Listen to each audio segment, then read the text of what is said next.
Could we all please stand for the Pledge of Allegiance?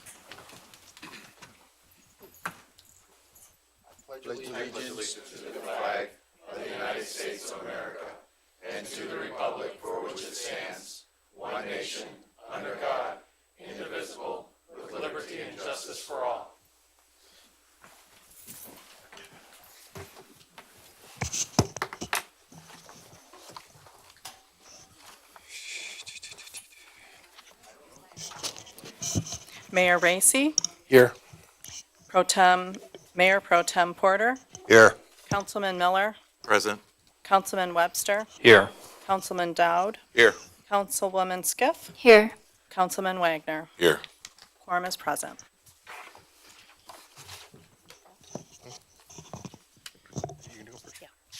Lisa? Okay, thank you. Through the chair, good evening. Here we are, a year later, some new faces. I did try to give you as much information as possible from last year. I also put a document in front with some updates because I thought that a lot of that information, the mayor and I thought that a lot of that information was very relevant. If you have any questions tonight that we are not able to follow up on, I'll take the notes and we'll make sure to follow up and add it to this document as well. And I will refresh the document and send it to you like we did the last time around. So we'll make sure everybody's in loop, your questions are answered, and we'll try to move on that as quickly as possible. So thank you, and let's go. Brian? All right, well, thank you very much for the opportunity to come speak with you again. We have a pretty full agenda, but of course, we'll have time for everyone to ask questions. First, I want to cover some of the ground rules, and some of this goes without saying, but we say it anyway. So, rule number one, let's respect everyone in the process. This has been a labor of love, and much effort has been put into the document thus far. We've been meeting with, and when I say we, it's mostly Katie and Ann and Carrie. I've been around for a little bit of it, but they've been meeting with every single department head at least once, in some cases 2 or 3 times, to get their input. We give them some numbers, they give them back, we give them back again, and it's a very collaborative process with a lot of different sources of input. And then what eventually comes out is the document that you'll be seeing in a couple weeks' time, and it is included in here, but it is still a draft only. So because it does have a lot of people's input, it's still very much a work in process. So it's very possible that there could be an error. If there is, if you see something that looks strange, weird, or unnatural, please point it out and we'll take care of it. Or we will certainly catch it on our own in the next couple weeks. With as many numbers as there are in this document, I don't know, might be the answer to one of your questions, because we can't possibly remember what went behind every single number in every single line throughout the 1,000 or so lines of your budget. But I do not know, I will get back to you, that's the right answer. And we will. If there is something that you need to know in order to be able to vote on this document, we want you to have all of the information necessary to make an informed decision. Although we do have plenty of time scheduled for tonight, time is relatively short. So we have 2 hours. You want to hear from all of your department heads. You all want the opportunity to ask questions. There may be a back and forth discussion on some things. We have to reserve the right to just say, you know what, we've talked about this one thing. We don't have to decide anything tonight. So if we've talked about it for long enough, we're just going to put a pin in it and just know that we'll have to come back to it at a later time, because we do want everybody to get their fair shake. Everyone on council will have an opportunity to ask questions, but maybe not all of your questions. So at the risk of alienating one person, I'd rather one person not get all their questions answered and give everyone a chance to participate. If you do have questions that don't get answered tonight, we will get you an answer. And for tonight's discussion, the topic is the 2020 proposed budget. So if you have questions on current year operations, or why did we do this instead of that, if it doesn't have to do with the 2020 budget, or it does not really adjacently pertain to it, please hold that one, and we can either answer it at the end or answer it at a later date. We want to make sure we're focusing on the next fiscal year, not necessarily where we are in the current fiscal year. Any questions before we get started? All right, hearing none.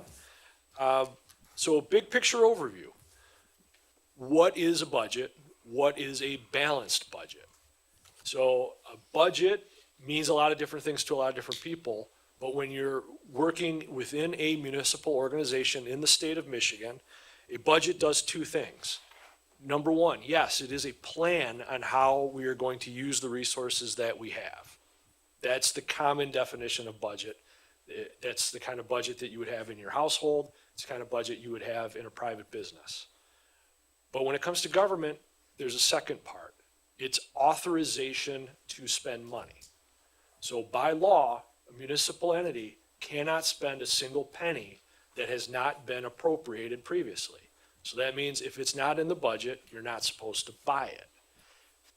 When that comes down to an organization of this size, when you have multiple departments all doing their thing at any given time, you have to give your department heads enough latitude to be able to do their job. And so the budget doesn't necessarily try to predict down to the exact penny how much money any given department needs to operate for that year. You have to authorize or appropriate a little bit more. Not that we expect them to spend up to that amount, but we have to give them the ability to spend up to that amount if their job requires it. So you'll often hear me say, well, we expect department heads to spend somewhere between 2 and 5% less than their budget. If they happen to go up and hit that limit, that's okay. We trust that it was for a necessary expenditure. Now, if every department head every single year spent right up to that level,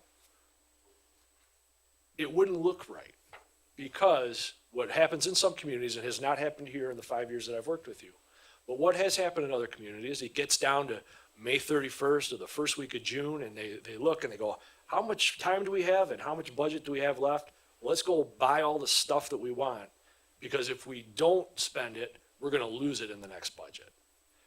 The city doesn't operate that way, and we don't propose budgets that way. We want to give them the ability to do their job with the understanding that they're not going to spend up right to that dollar amount. And we're not going to penalize them in the next fiscal year by reducing their budget because they didn't spend that 2 to 5%. So we want to be realistic on expenses, but we also want to give them the ability to do their job. Now, when it comes to revenue, it's a little bit different. So our philosophy has been, if we aren't really, really sure it's going to happen, let's not put it in here. So in previous years, back in the day, this city got itself into some trouble by assuming some good things were going to happen that never happened. And budgets were set to spend all this good money that we never got. And so for the last several years, the philosophy has been, if we're not really, really sure it's coming, we're not going to put it in here. And I'll give you an example of that. So you get money from the LCSA, the Local Community Stabilization Authority. So this is the replacement to personal property tax. The LCSA is now in its 3rd or 4th year of existence, and every single year the state changes the way in which the money is distributed. They've changed the formula, they've changed the timing. It's a bit of a crapshoot as to what each individual community is going to get. So in fiscal year 2018, the general fund portion of it was about $600,000. Okay. So now in fiscal year 19, they changed the rules and they changed the timing. And in the fall, so in November of 2018, you received $171,000. Okay, less than 600. Yes, but that 600 was a mix of replacing what you lost in PPT plus the distribution of this quote unquote bonus money that the state had appropriated a big pot and by law had to distribute all of it, even though that big pot was in excess of what communities lost in PPT. So they just gave you your share, or 600,000. This year, they said, all right, first thing we're gonna do is we're gonna distribute what you lost. So everyone was made whole in November. You got your 171, that's what you lost in PPT. And now they're going through this process where communities have a chance to say, well, you didn't give me enough. And then they also want to be able to figure out, we gave somebody too much. They want time to be able to correct it. And then come spring, they're going to decide, all right, we've taken care of all those adjustments. Now here's how much we have left of this bonus money, and we're going to distribute the rest. So we expect you to get a check in May or June, but we don't know how much that is. We really have no idea. So I don't feel comfortable saying, let's bank on $600,000, because it might be more or it might be less. And so right now, your budget says you're going to get 171 next year, which is exactly what you lost in fiscal 19. Are you going to get more? Yes, I think so. Would I bet my life on it? No, I would not. And so I don't want to put that in your budget. And it's not there right now. So we do things like this because we don't want you to look at the budget as here's worst case scenario, but we want you to be realistic to know here's how much money we are really sure we're going to get. And then we're going to make amendments throughout the year as these good things happen and we get money that we weren't entirely sure of. Another example of this would be sale of properties. The city owns a certain number of parcels and you sell them when you can. But we don't know exactly when those are going to be sold or if they're going to be sold. And so we don't put those in the budget. When they happen, great. Bonus money to the city, we amend the budget looks better. But it would be, I think, it would not be a good idea, or it would be too aggressive to put that stuff in the budget now until we're positive we're gonna get it. So when you put these two factors together, we are being a little bit low on revenues and we're being a little bit high on expenses. So at the end, when we say that the budget says you're going to lose $1.5 million, it's saying that under the assumption that none of these good things happen, you don't get the bonus money. And if every department head had to spend up to 100% of their budget, and those numbers are pretty realistic. I mean, you've seen the detail. It's wages and fringes and some supplies and some repairs and very, very little capital outlay. But if they had to spend that much and we only got this much in, you would lose $1.5 million. But if you've heard me give any presentations at the end of the audit or as we do budget amendments, you know that you end up finishing better than that. So ideally, if department heads finish 2 to 5% under and you finish 3% over on the revenues, those things should approximately net out. And then you're looking at, are we going to break even plus or minus a couple $100,000? And a couple $100,000 doesn't go very far in a city with a budget of 17 million. But break even to me is plus or minus $300,000 because it could flip flop either way from year to year. So to put a little bit of actual math to that,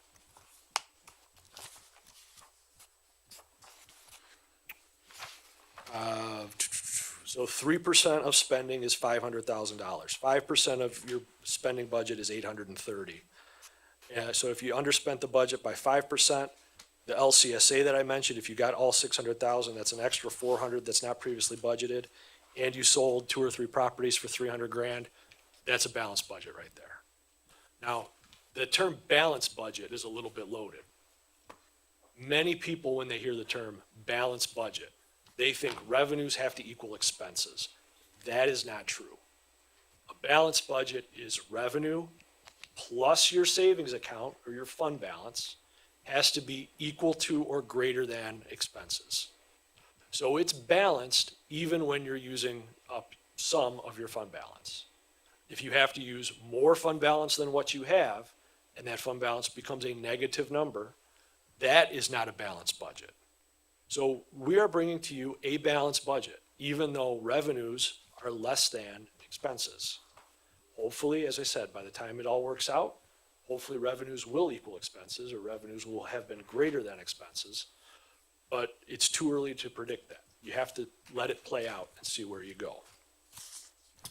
A couple of big picture items on the revenues and expenses. So general fund revenue is $1.8 million in 2020, less than 2019. Why? Well, part of it's this conservative thing.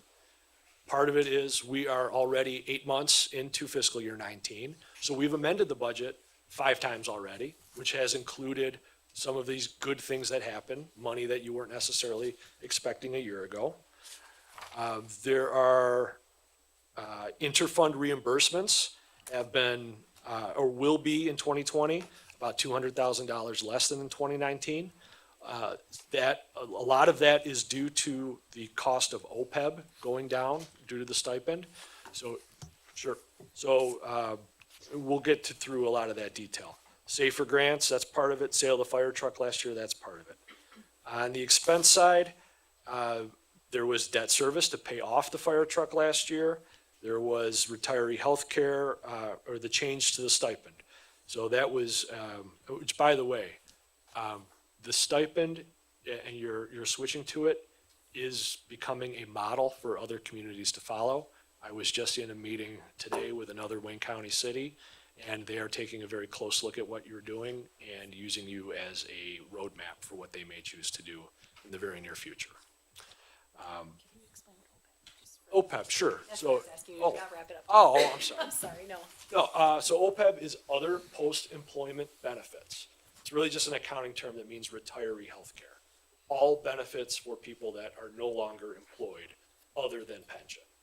So previously, in 2018, the last full year of paying premiums, the city's gross cost was $1.8 million for retiree health care, of which $530,000 was paid for by retirees.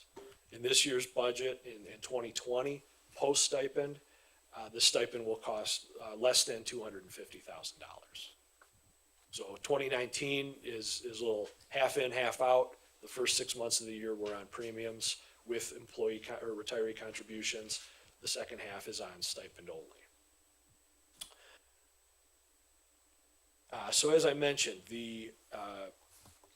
well, I didn't mention this. In 2019, the current version of the budget, after 5 amendments, is projecting that general fund will lose $400,000 to $500,000. Now, if department heads spend 3% less than their budget, as we expect them to, that's $500,000. So we are safe to assume that 2019 is going to approximately break even, barring any unfortunate circumstance in the next several months. So now in 2020, this preliminary budget that you're looking at, general fund is projecting revenues less than expenses of 1.5 million. But if you add back that 500,000, then you're at $1 million. If it's 5% under budget on spending, that's cutting it in half. That's because that's 800,000. If you sell a couple more properties and you get the LCSA, you're back to even. So you're really only a couple steps away from knocking that $1.5 million down to zero.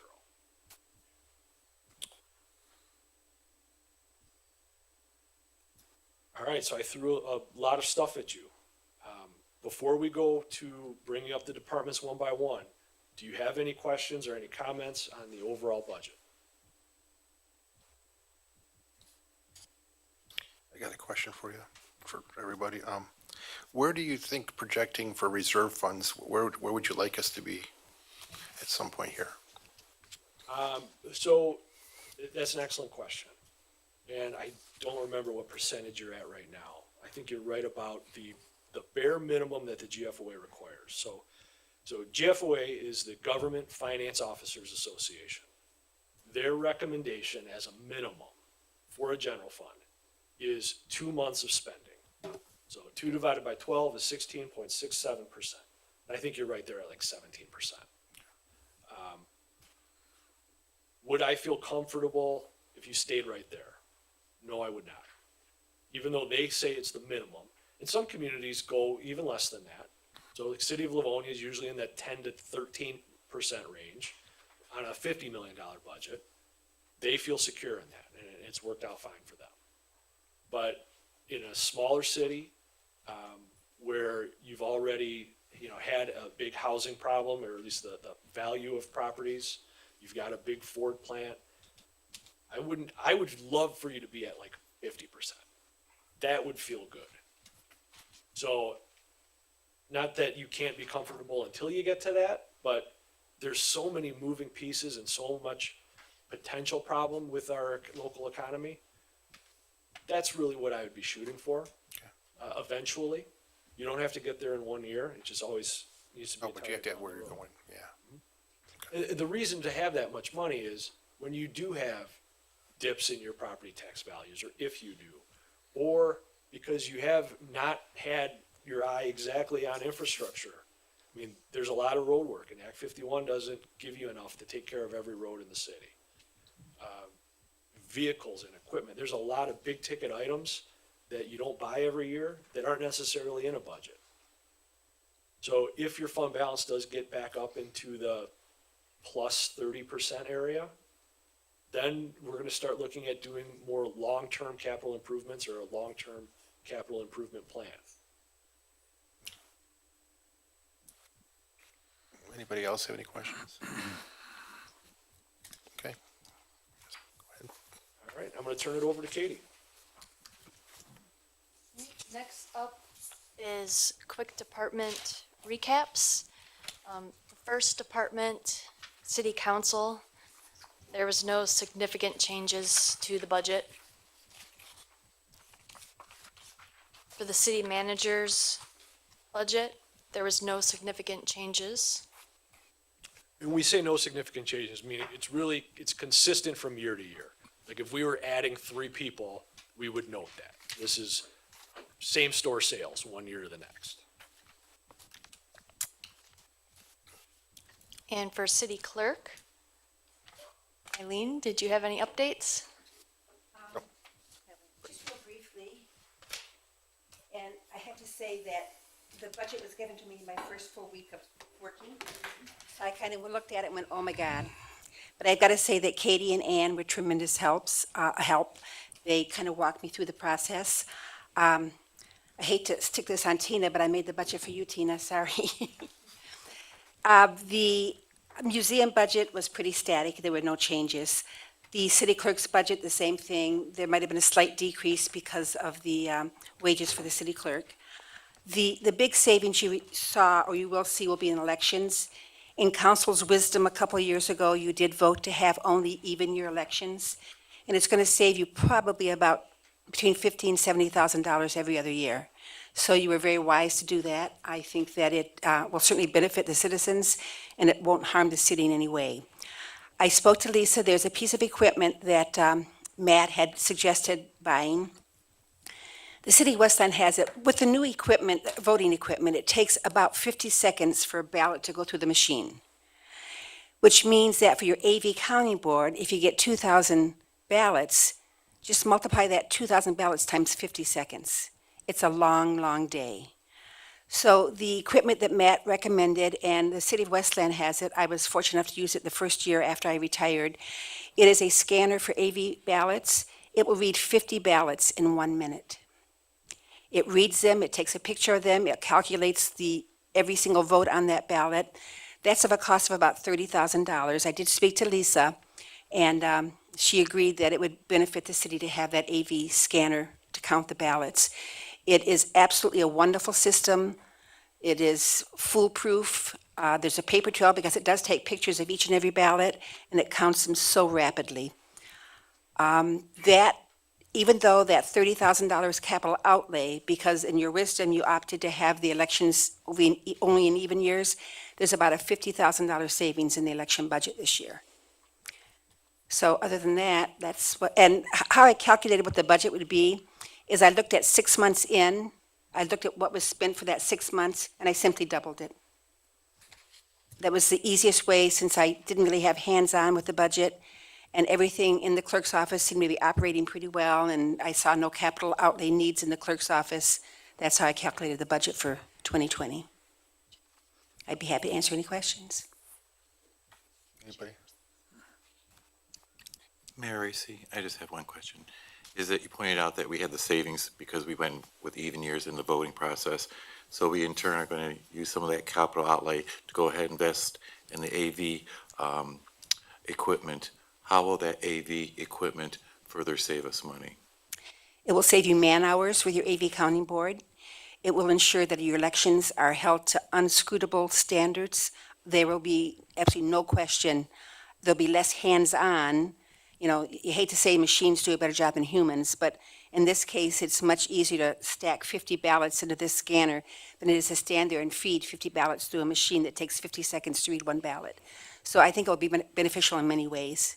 and it's going to be around for many years. It's not like you can use it 1 year and then it's disposable. You'll have it for the next 10 years. So you figure over the course of 10 years, you've got a $3,000 a year cost, and it's a pretty good investment. Thank you. Anybody else? I got a question. One of the things that I'm not sure if, I would think it would be the clerk's office that we would want to, put the money would be in. We wanted to do a charter review in 2020. So do we need to budget that in that department, or where would we do that? And we've been kind of waiting for a timeline and everything on what we have to do. I don't want to speak for Plant Moran, but I would think in the clerk's budget. And it would mean that, you get paid your salary no matter if you work 100 hours a week or if you work 4 hours a week. So I imagine that city council members would sit on that. And other cities that I know of, they have an election to have a charter commission elected. And you probably couldn't do that until 2020. You don't want to call a special election because that's going to cost you money. So if you have an election in 2020 to have a charter commission elected, they in turn would then work on the charter for the next 2 years. And then in 2022, you would have all the charter changes on the ballot. And I would really recommend doing charter changes as a whole. Don't do it piecemeal. It's really not good to do a charter piecemeal, because if you fix this, it's going to affect another section of the charter. And then you've fixed this section, but you've messed up this section. So it's better to do it as a whole. So I would think realistically, you could elect a charter commission in 2020. I would recommend getting ideas via the council prior to that, elect a charter commission in 2020, and then have the charter amendments done in 2022.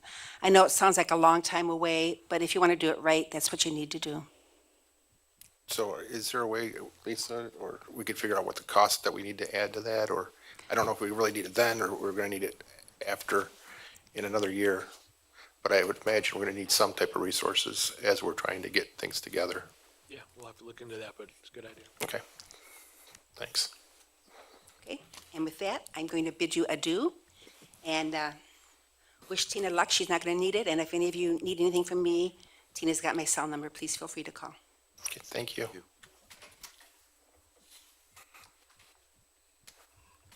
Okay, the next department is court.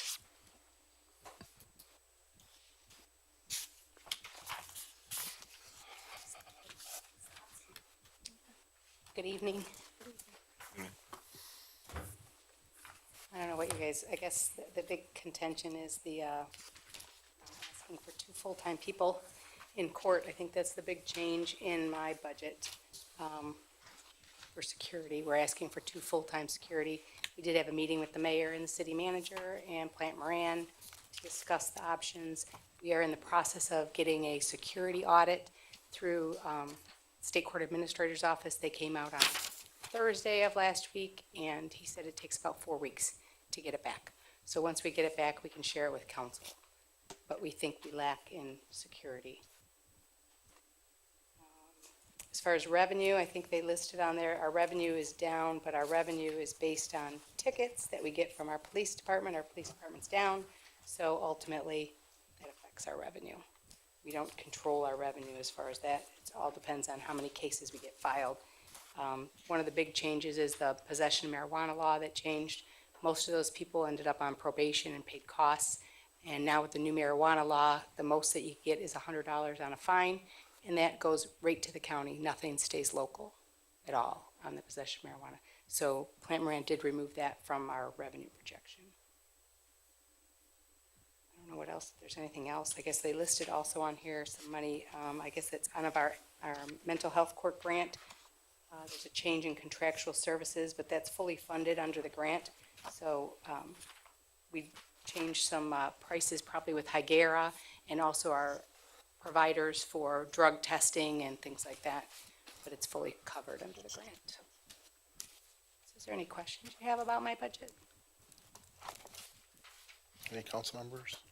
Mayor Racy, I'd like to ask, what are the any foreseeable expenses when it comes to maintenance of the building itself?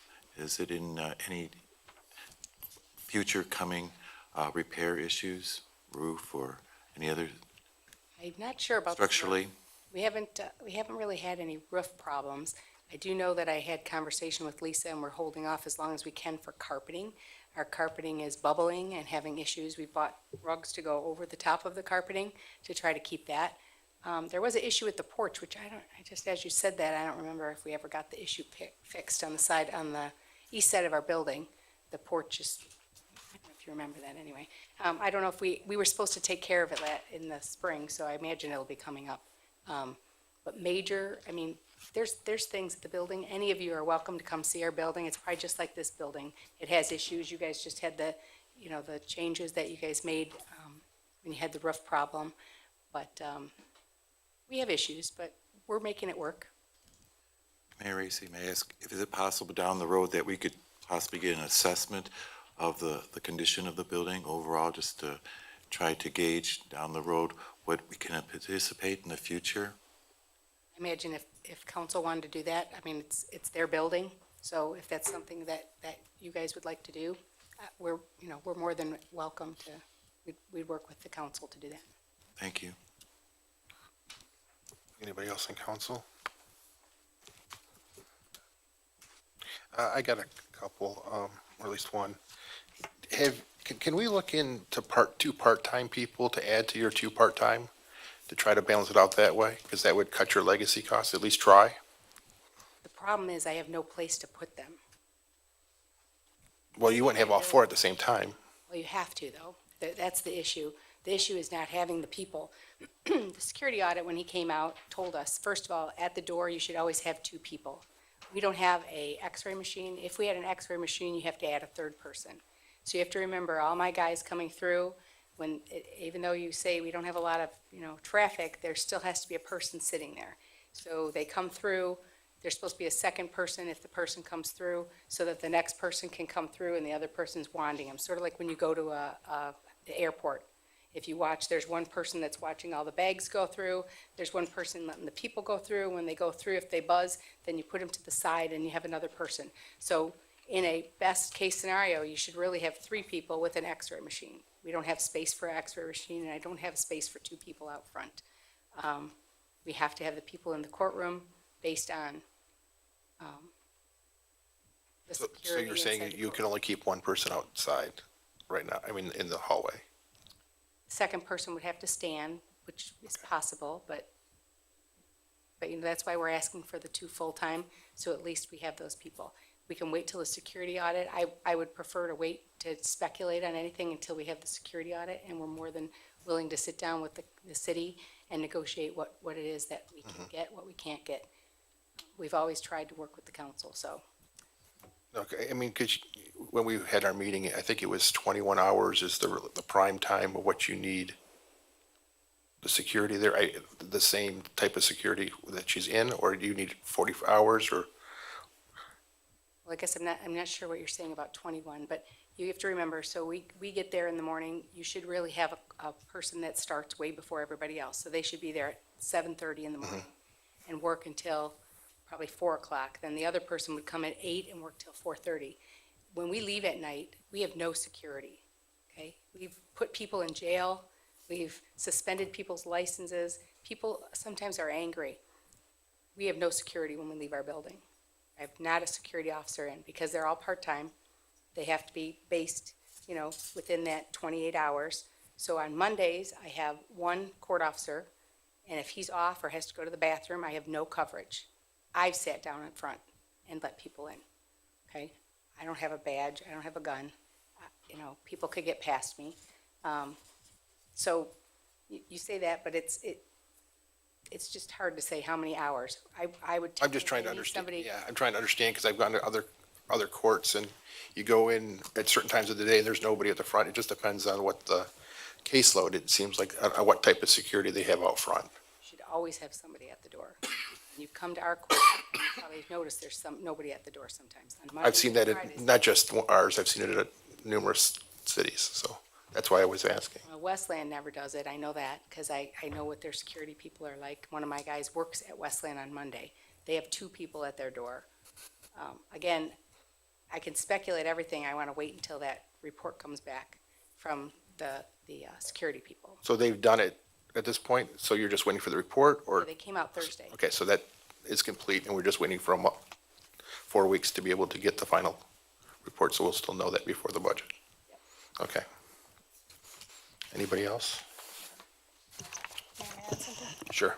I want to thank Linda and Chief Strong for meeting to talk about some alternatives. And if I may, just throw out some of the conversations, Chief, that you had with the county with regards to security officers. Is this okay? So basically, the biggest issue that we're looking at, it's across the board, is legacy costs. We're not sure, and Linda knows this, I mean, we've been talking about mergers and all types of things for some time, and bringing on full-time individuals for a place that, you know, we may have an alternative for.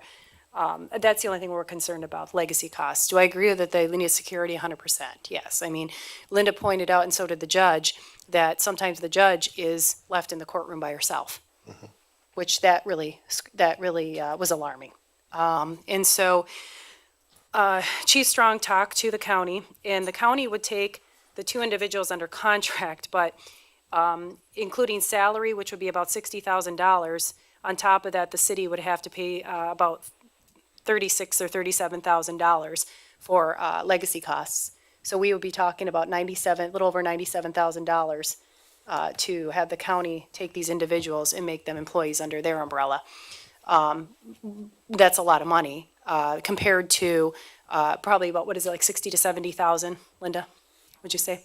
Well, one is as high as 77. Yeah.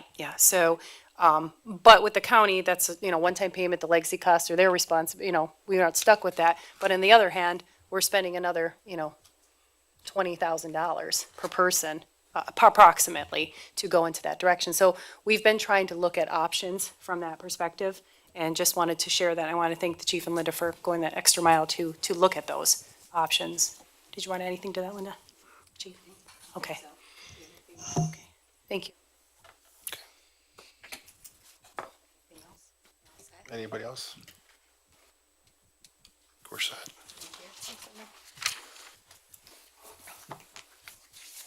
Next up is building and engineering.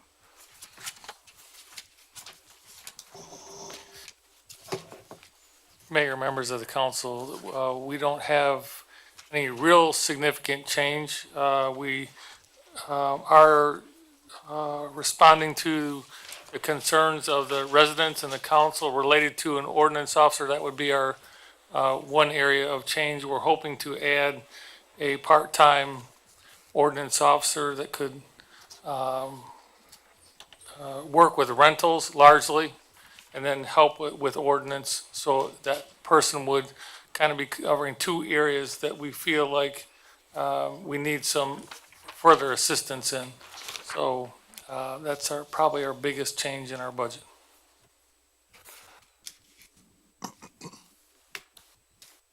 Any questions? Good. So is there anything that we can do, let's take ordinance for an example, an ordinance officer going out in the field. Is there anything that we can do at a lower amount of money to make him better and respond better? Let's say the mayor and I talked about like an iPad with software on it, instead of having to sit there and handwrite reports. It may cost us $3,000 or $4,000 up front, or I was looking at some today, $2,000 a year for software. But if we can cut his writing time down, and that could be processed right into the computers at Buildings and Engineering, is that something that's feasible? Computers for our inspectors as a whole, not just our rental or ordinance, is something that the council could consider if they'd like to. There are some advantages to that. The maintenance cost of that is kind of heavy. Our ordinance officer will generally go out and take a look at the situations that are, that he finds out there, make some quick notes, and then he'll go back in and enter his ordinance concerns into our BSNA. We do have a small component of the building department software from BSNA that allows us to use the building department software just for ordinance, and that's been pretty effective. Okay. So, if we wanted to get into computerized systems on the road, there's a lot that goes with that. We are always willing to consider that. I love technology, so it'd be kind of fun actually, but, we're trying to, be very responsible with our budget too at the same time, so, that's where we find ourselves today. I was just looking at the time factor with him sitting there writing reports where if there's a menu generated, already generated with the most common violations, he could just put a check mark and move on, is what I'm looking at. He's pretty close to that. It doesn't Okay. happen exactly like that, but he's pretty close to that. Okay, thank you.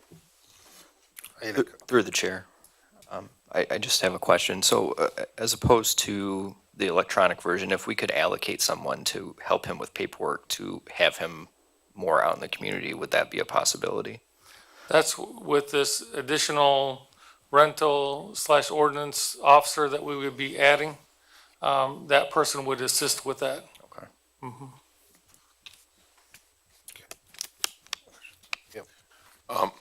This came up in my neighborhood association meeting the other day.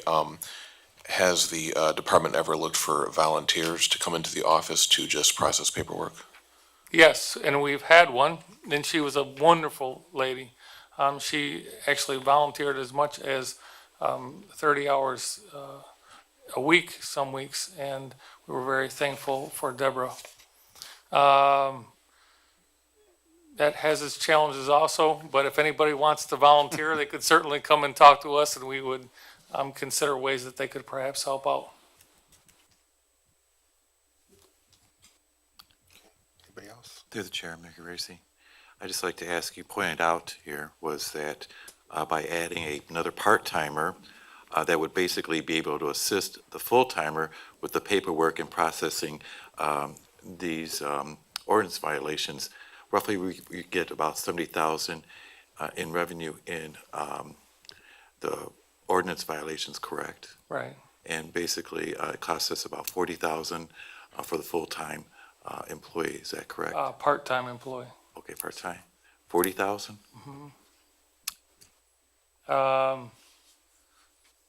The part-time ordinance officer, I don't think is 40,000. I'd have to double check that number. Is it maybe 30,000? I don't have that off the top of my head. It's okay. I mean, that's what we said, was okay to say that. My point is that adding an additional ordinance officer, our goal is to be able to get more coverage out in the community with violations and to generate more revenue because of these violations. It's not going to accomplish that goal, quite frankly. We're going to be spending for an additional part-timer, and we're not going to be getting a little bit more coverage out in the community or generating more revenue in the ordinance portion of it. That's where I'm kind of like, we're not gaining here, quite frankly. We're not trying to, get better ground coverage in the community. And that's the whole goal of adding another ordinance officer. That's just my opinion. I would even go for, I'd like to just get more individuals out into the community to look at some of these complaints that have been filed. Right. So, a couple of things about that. We do have, even with adding this extra rental person, we do have in the budget that our budget would be balanced for that. And so, we're taking that into account. Right now, we have our part-time ordinance officer works 4 days a week. And so, adding this other person is going to allow us to have coverage all 5 days of the week. And that's helpful. So we'll get, not only a little bit more coverage during the week, but we'll also be able to, investigate more ordinance violations to help keep our community cleaned up. And that's what we're really striving to do with that ordinance. I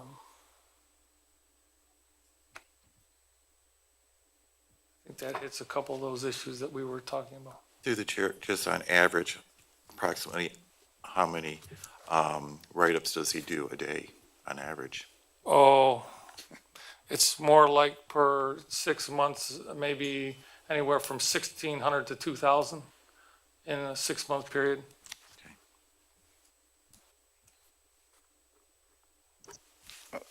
Mayor Racy.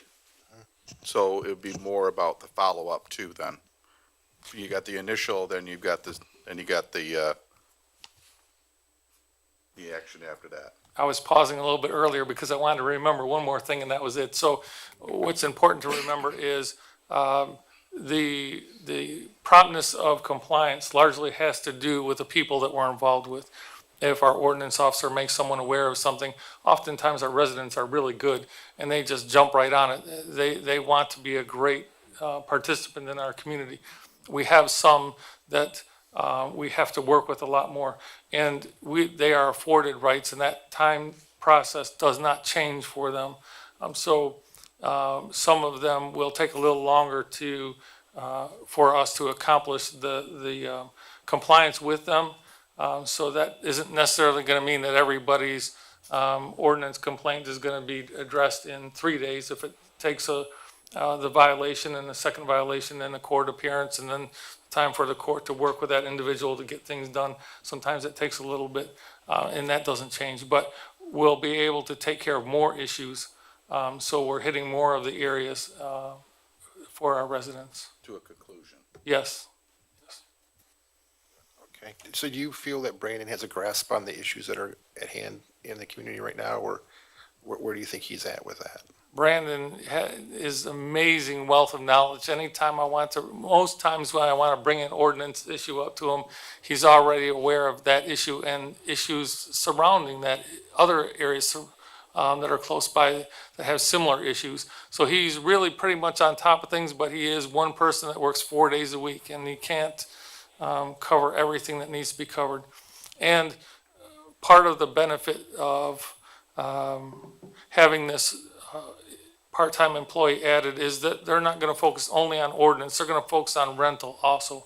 And so we have the ability we have needs in both areas, and we'll be able to move that person back and forth into the areas wherever the biggest need is at the time. We do have some heavy ordinance parts of the year and some lighter ordinance parts of the year.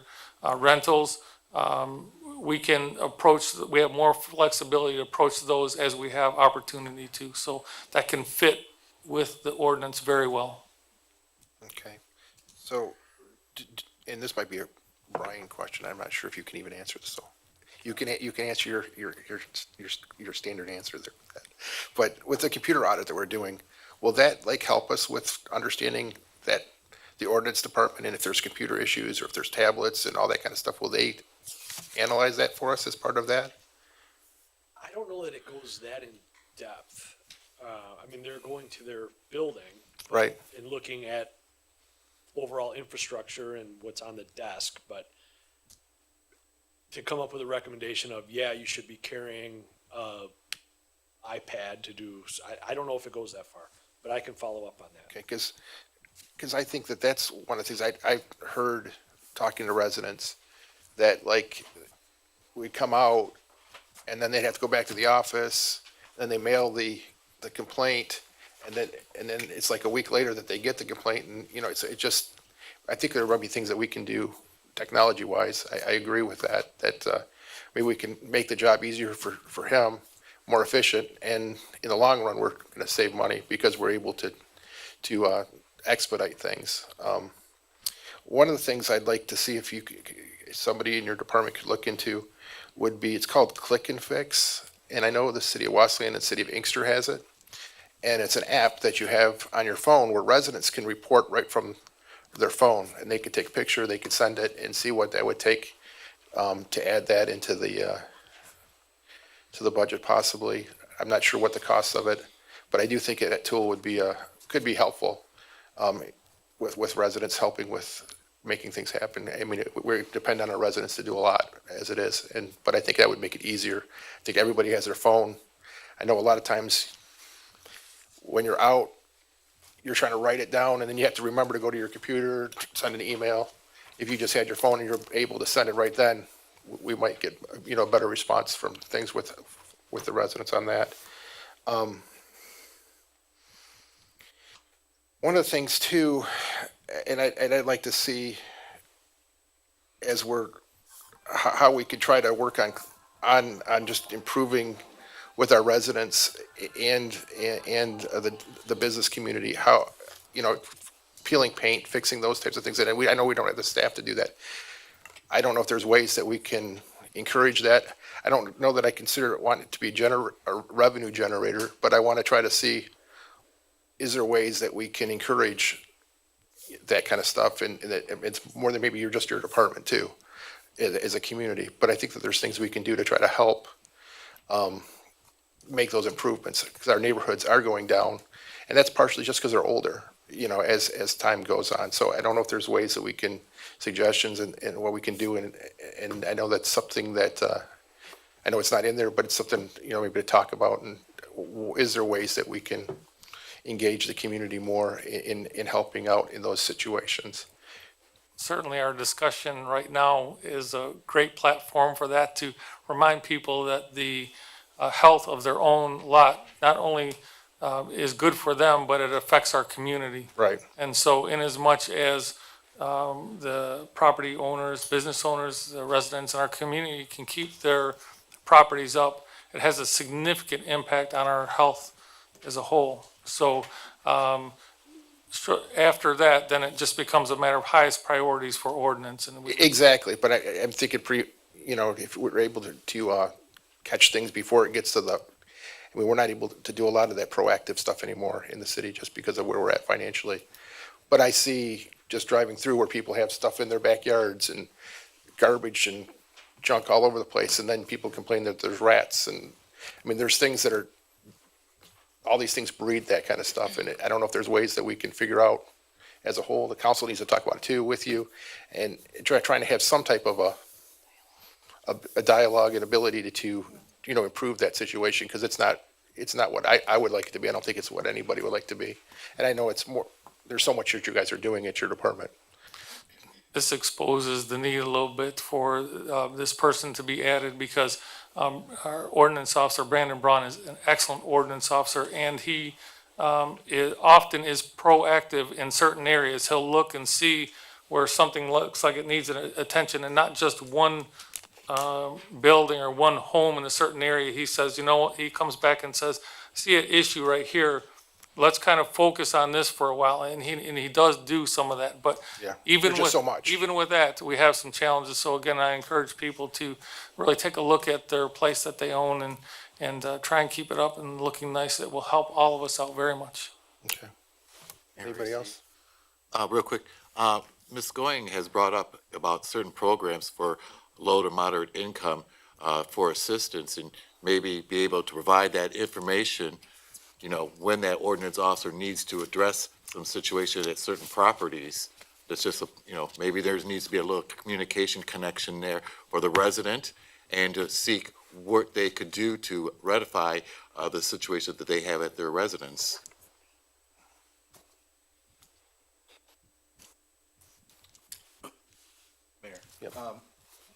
Just to go back to the software part, what you work off of in engineering and also through ordinance, is that a program that we own, or is that something that, or is it a program that we lease, own to manage the whole program through? Wondered if there's upgrades that are part of the program, or is this something we've owned for a decade? It's a program that we've, actually, it's a database that we have worked with in-house. Okay. And it's very efficient. What it does not allow is connection between cars out on the road. And so some of us in our department love technology, and we build computers, take them apart. We know many different types of software, and we love that type of thing. And so we love technology, and in as much as it would benefit our department, we would be petitioning you at every moment we could for that. We also try and run an efficient system, and when we look at the computer systems that have been placed in other municipalities for this type of system, and we talk with those municipalities, we find out, you know what, sometimes those systems that are on the road have extra costs with them. They have problems that slow them down at times, even though you think that, and largely they speed them up at other times. So when you weigh all those out, and we have studied that, we think we're running as efficiently as possible, but we always are willing to go a different direction. If that's best for the city, we would be happy to do that. Have you checked out any other communities and the systems that they're using? Because I know I own a property in Ipsy Township, and their inspectors have some handheld thing. They print right in their trucks. So when they do the inspection of my place, they print right there and then what they want me to take care of, and then when they follow up a couple weeks later, they just check it off right there. So, a gentleman in Ipsy, I talked to him just recently, an inspector that's out there, and then that's part of what I was, we have talked to inspectors in different municipalities about their software and their abilities to print from the car, and there are advantages, certainly. There are some disadvantages also, so again, we weigh those out, and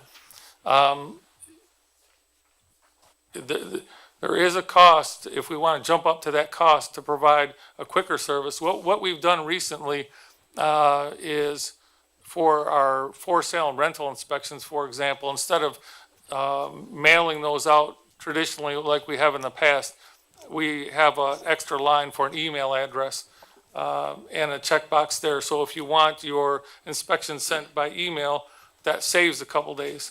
And so we've been doing a fair amount, I'd say half of our inspections now are emailed directly to our residents. So that's been helpful. And we look for every little corner like that we can attack. But again, if the city wants to make a larger investment so that we can have faster responses, we would embrace that. We would be, we love that kind of stuff, so. Anybody else? You have anything? Think we're good? Are you gonna stay there the whole time, or Yep, I'll be back. just check? I'm just kidding.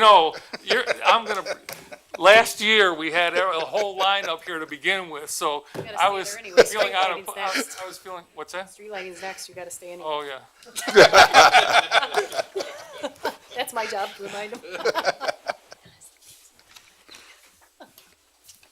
Street lighting has been we've had a very successful special assessment over the last few years that's allowed us to keep our street lights on in our community. And when we've faced some very tough times, we've actually had discussion about turning the street lights off, and there are a lot of downsides to that, and nobody has wanted that. So this special assessment has been instrumental in helping us keep our lights on. That has come to its end for this 5-year cycle. We are in discussions with our city attorney right now as to the process that's needed for renewing the special assessment for lights. You'll notice the cost did come down when we switched out some of our lights to LED. That was helpful. But that was a savings of approximately $40,000 to $50,000, and we still have a $600,000 bill roughly to keep our lights on. And so that assessment is still needed. And we are, like I mentioned, we don't know if we have to go through the whole process that we went through the last time around with starting this fresh, or if it's because it's a renewal, maybe there's less of a process. There will still be plenty of opportunity for discussion at the council level, but do we have to mail to all the residents again, for example, or do we just call a public hearing, things like that. So GMH is looking into that for us to figure out the best way to handle that. Mike, could you explain what the assessment actually pays for? All exterior lights that are not on private property. So street lights along roads, street lights on city properties, county properties, state properties along the railroad, any public lighting that we have, and it's primarily along our road right-of-ways. I have a question. You said there's like a $40,000 savings so far. When we did our conversion with DTE, they said it was going to be higher than that. Can we have a conversation with them to try to see what happened? I mean, did they raise the bills? I mean, what's the, we didn't get, I thought we were going to get more savings than that. Was there projected savings, based on replacing all the lights in the whole city and they've only done a part of that? No, Or there was a projected savings based on what we did, because we get a major portion of the city with what we did, and I would expect it to have been a little bit higher than that number. Sure. Go ahead. Yeah. May through the chair, I have the grant, and so it showed the savings that DTE gave to us, so I can get that to you, Mike, and then we can look at it together. That would be wonderful. I would certainly work on that with Ed Queen. He's a large part of the street lighting, and I would work with him on that. Yeah, I mean, because I want to make sure we're doing that correctly. Because I mean, ideally, we wanted to try to give something back to the residents if we were saving money. That was part of the goal based on the numbers they were saying.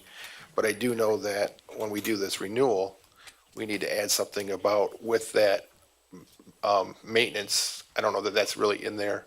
And then trying to get the rest of the city out of if there's some savings there, if we say it the same number, how we do that. Because we still have a number of lights that still need to be done that will long-term save the residents money, and we have to have a plan on how to do that. And I think that's in the street lighting assessment that we do that, I would believe. Do you agree with that? Well, so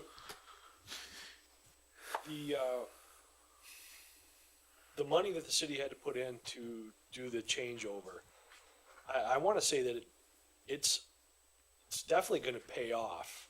I'm not sure what the time frame is going to be, but my notes say that the 2020 expense is 70 grand less than the 2017 expense was.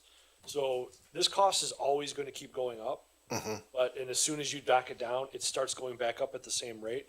But that incremental difference between where you were and where you are now, It would be even higher. You're always saving that amount. So even if the gross amount that you pay is more than it was at a point in the past, it's still less than it would have been had we continued with the old lights. So even though you're never going to go, wow, it was 600 and now it's $300,000. We're going to bill all of the residents half of what we used to. They're still seeing a savings as that assessment is going to be less than what it was previously. But it's never, because the alternative is it should have been 20% higher than it is right now. Or 2 years from now, it should be 30% higher than it was. So I think the return on investment is on schedule. But you're not going to see a significant decrease in the overall cost passed down to the residents.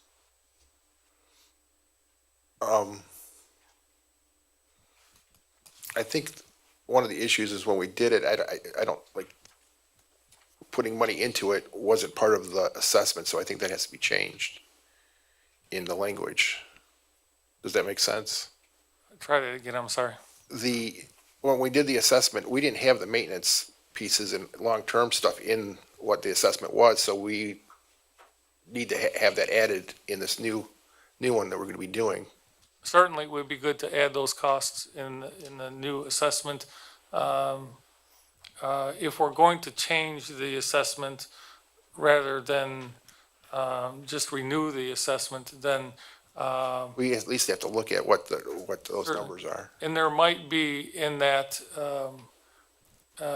current special assessment room for those maintenance costs, so we'd have to look at that again. Ideally, I'd like to, if we kept it at what it was and you're able to do it with the savings that we're seeing, it would be great, that we're not having to raise it. Ideally would be the best bet, in my opinion.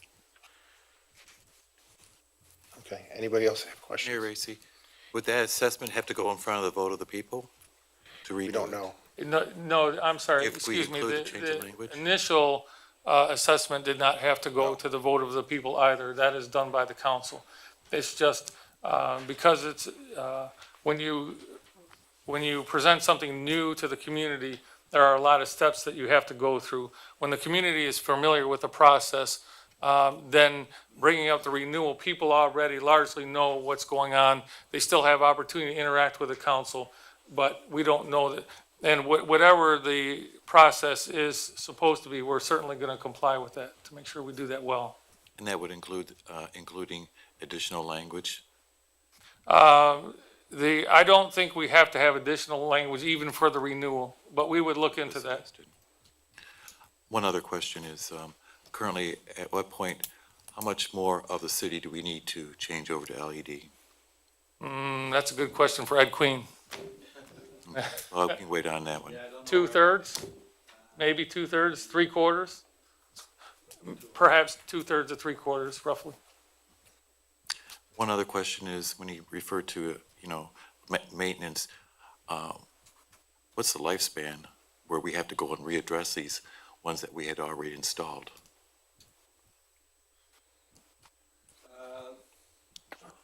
Do they last longer than the old ones? And there's, They say 20 years. okay. They have been. We've been having some issues with some of the new installations. Some of it's wiring. I recall. Not necessarily the bulbs. Mhm. Some are the pieces that were installed. So we're working with DTE right now currently to address those problems that have come up. But for the most part, we haven't, like I said, I think more of it's on a wiring issue because we just had a meeting with them just the other day to address those issues. Because we're having long strands of lights that are being out that are the new LED. But once they've kind of worked on some of those issues as far as the wiring, it seems like they have gotten it corrected in some of those areas. So I'm not sure that it's the actual retrofit that they've been putting in currently, so. Is this also applicable for the light system that's along the trails? Replacement, is this also assessment applicable for the lights that are on the trails? The lights on the trails, I'm not sure about that. Right now, those ones have currently been off for 10 years or longer. Just, I think they were trying to cut costs back then. as Sure. well, just to kind of eliminate some of that. So those have been off for, I think, approximately 10 years or more. And we're looking at maybe trying to replace those ones with something new in the future. Aren't a lot of those damaged and They're damaged. The kids or whoever's, knocked them all down, or not all of them, but there's a lot that are still up, but whatever ones have been knocked down to replace. And, get rid of all the old style that's in there. Is it feasible, it makes sense to do solar lighting through that trail area as opposed to LED? I'm not sure about that. Okay, just a question. and We're falling behind. Can we put a pin in street lighting? Bring it back at the end if we have time? sure. Okay.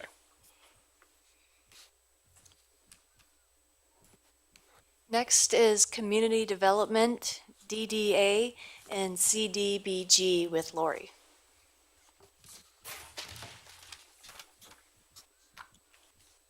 Well, good evening, Council. Good evening. It's a pleasure to sit before you this evening. As you all know, at the last council meeting, I did give you a year in review from 2018 of all the things that happened within community development, economic development, as well as the DDA. I just want to recognize before I start, my DDA Board Chairman, Mr. David Steinhauer, is here in the audience this evening. So if there are any things that need to be addressed from a DDA standpoint, when we get to that part in the budget, I would like to have him come up. My community development budget, there's nothing to discuss there, but we can move right to the DDA. Just want to point out that the DDA has seen a increase in that return from the personal property tax reimbursement, typically going from around $500,000 to $700,000, which we had projected to be in a deficit situation with the DDA. As you all know, we still have the Ford Motor Company tax tribunal judgment that we're paying. So very happy to report that through responsible spending and through the extra money that was awarded to us through the PPT refund, we're going to actually be in a positive situation at $49,000 at the end of the 1920 budget. So we're predicting $1.2 million in income. We're looking at roughly $1.1 million in expenses, and that would be how we basically get to the $49,000 at the end of the year. We are increasing. We have the ability, and one of the things that the DDA has done and done very well has supported Main Street, as you all know. The board definitely wants to continue to support Main Street. Maxwell has proven to be very beneficial to assist with activities within the downtown. The events that we have worked with them as far as sponsorships, promotion, signage, sponsorships of a band, the Scarecrows, things of that nature, have really, we've gotten feedback from the business owners that they're glad to see the DDA supporting. The DDA is responsible for maintaining things within the DDA. So we would like to respectfully request, and this is something that, would be up to the council, but each year the DDA returns a substantial amount of money, $535,000 to the general fund.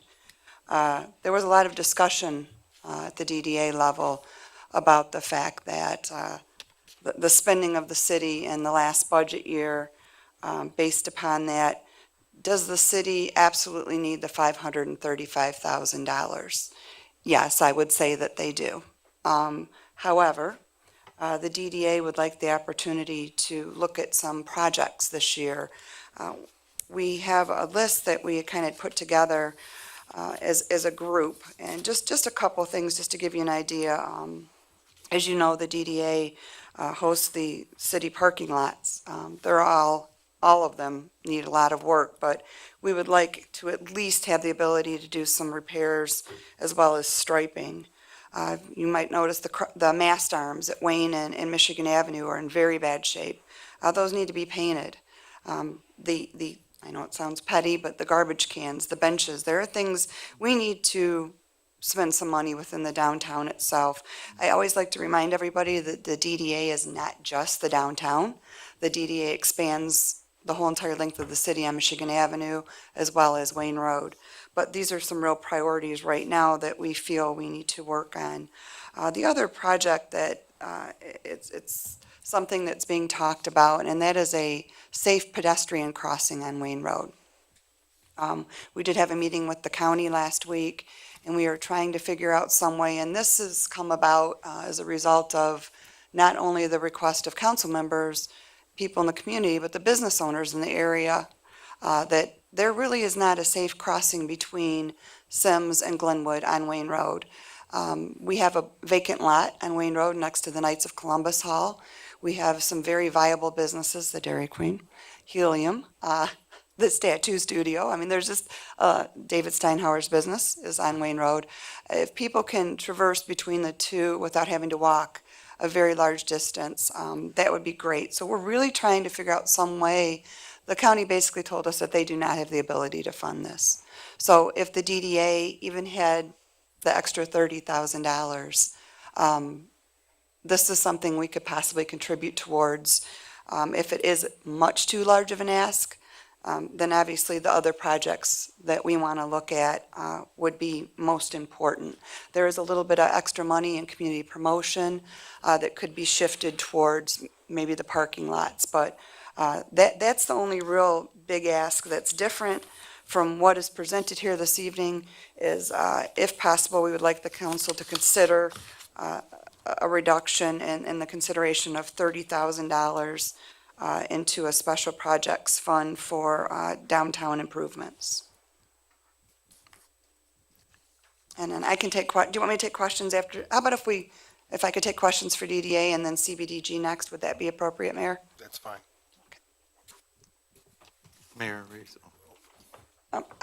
Have David come. Yes, if you could come up, please, I'd appreciate it. Thank you, I'm sorry.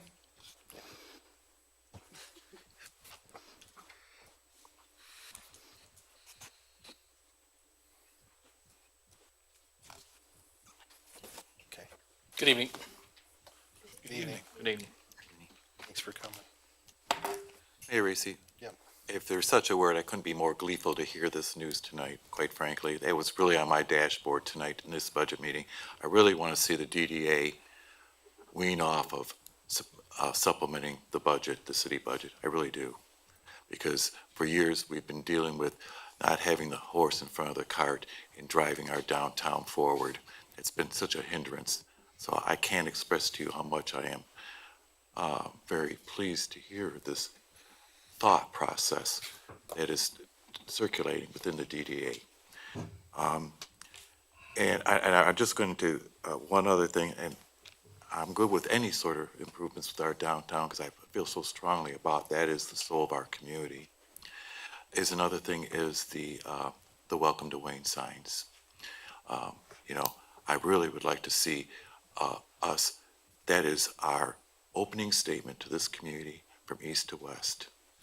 A digital signage that can promote our activities, the news, and anything else that we want to shout out, I think would be a worthwhile investment for us, for the downtown.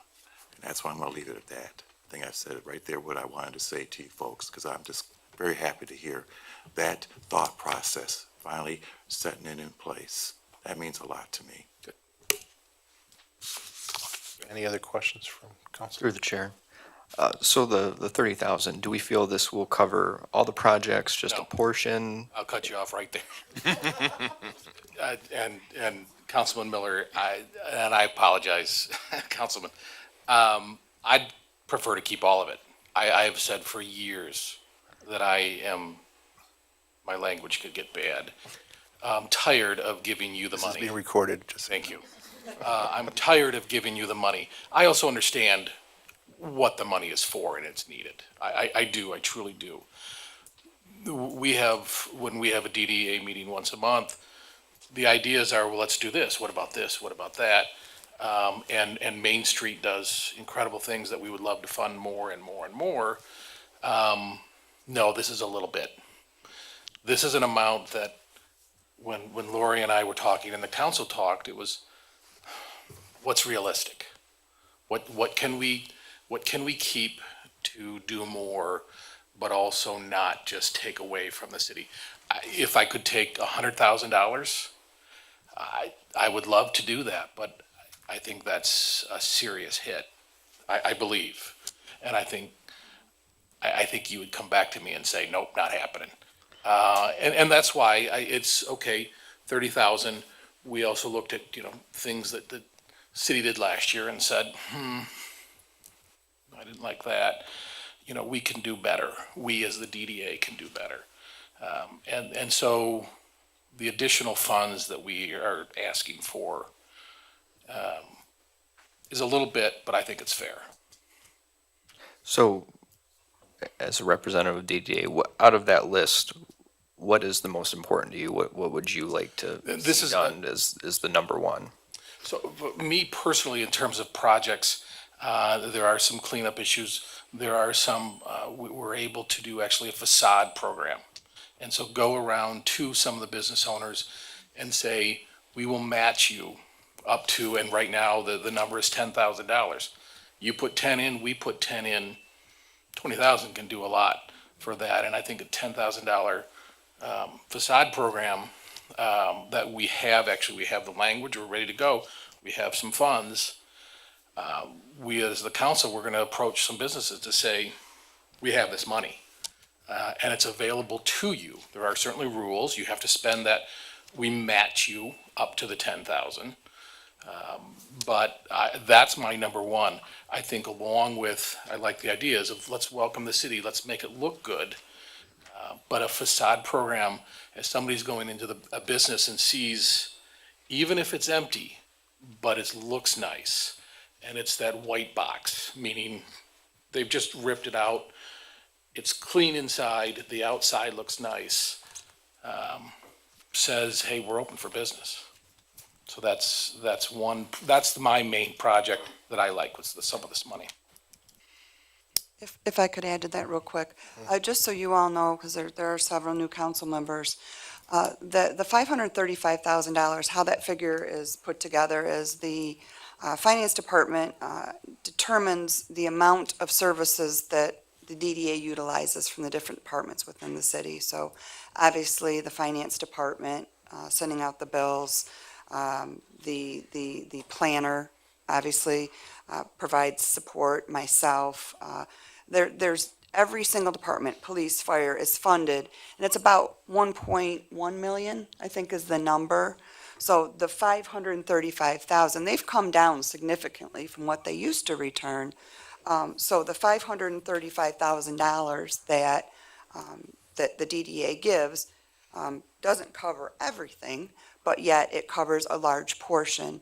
I just want to share that in my previous employment, we used to return a significant amount of money as well. It's typical for DDAs, and I shouldn't call it return to the general fund. We should call reimburse the city for services used. That's really what we should call it. And I'm pleased to tell you that within 4 years, I met Mayor Wild's goal of weaning the general fund off of the DDA money completely, because we had viable projects that we were able to do. And we just, and we did it by starting like we're starting right now. Okay, let's take 30,000 this year. Let's take a little bit and prove that the DDA is spending this money. And just if I could add one more thing, I want you all to know that the state is putting some very, very heavy requirements on all of the taxing jurisdictions. I have to have my DDA plan up to the Department of Treasury by April 1st. So all of our spending, all of our allocations are going to be further scrutinized by the state. So it is good that we are going to be able to show that we're doing projects and that we're supplementing that 535,000 we can justify. I got a question for Brian. So when we amend the budget, let's say, and just, this is a hypothetical. So the city's doing better than we anticipated. We took money from the DDA. Can we return money to the DDA during a fiscal year? Yes. No. No, I'll do you one better. So in 2019, year-to-date, so that PPT money, the LCSA, some of the bonus money we talked about. So in 2019, DDA has already collected $150,000 more through than the expected, LCSA than what had been budgeted. Now, some of it has already been used, because if you, in your packet, turn to page 28 of 32 in the detail. So when you first passed the 2019 budget, I'll give you a second to get to that. Yes, please.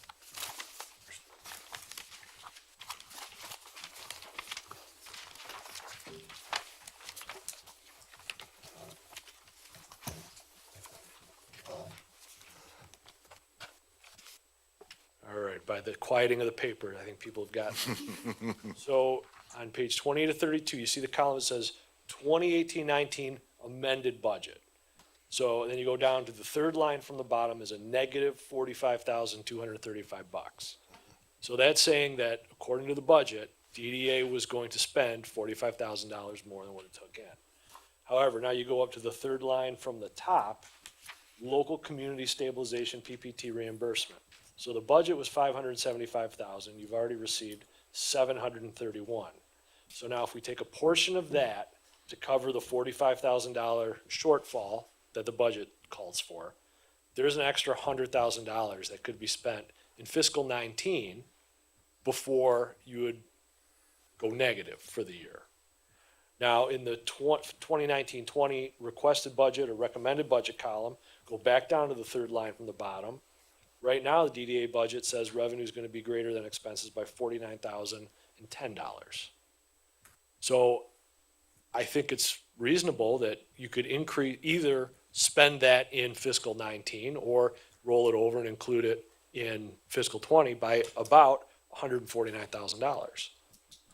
That would go toward quite a few facades and striping and various other projects. I got a couple other questions. Is it possible to get some more detail from the city of what projects or what the money, the DDA's money goes to, so they have a better idea? A lot of times we just, it's there and you kind of have a general idea, but they don't really understand that, I don't think. Would you agree with that? I would agree with it. We get updates, we get invoices essentially from landscaping for the summer. We get invoices from, city services, garbage pickup, things like that, but not specifically the total 535, where it all goes. No, we don't. Right. It's an allocation of the budget. So like Lori said, it's a piece of you and it's a piece Right. of the city manager. There's not, you can't tie an invoice to that 535,000. I think it's the frustrating thing for the DDA is when they give money and then then you have to spend more money to do stuff in your area on top of that, and you don't see sometimes what you think your money could have went to as part of what that money would go to as general things in the district. Does that make sense?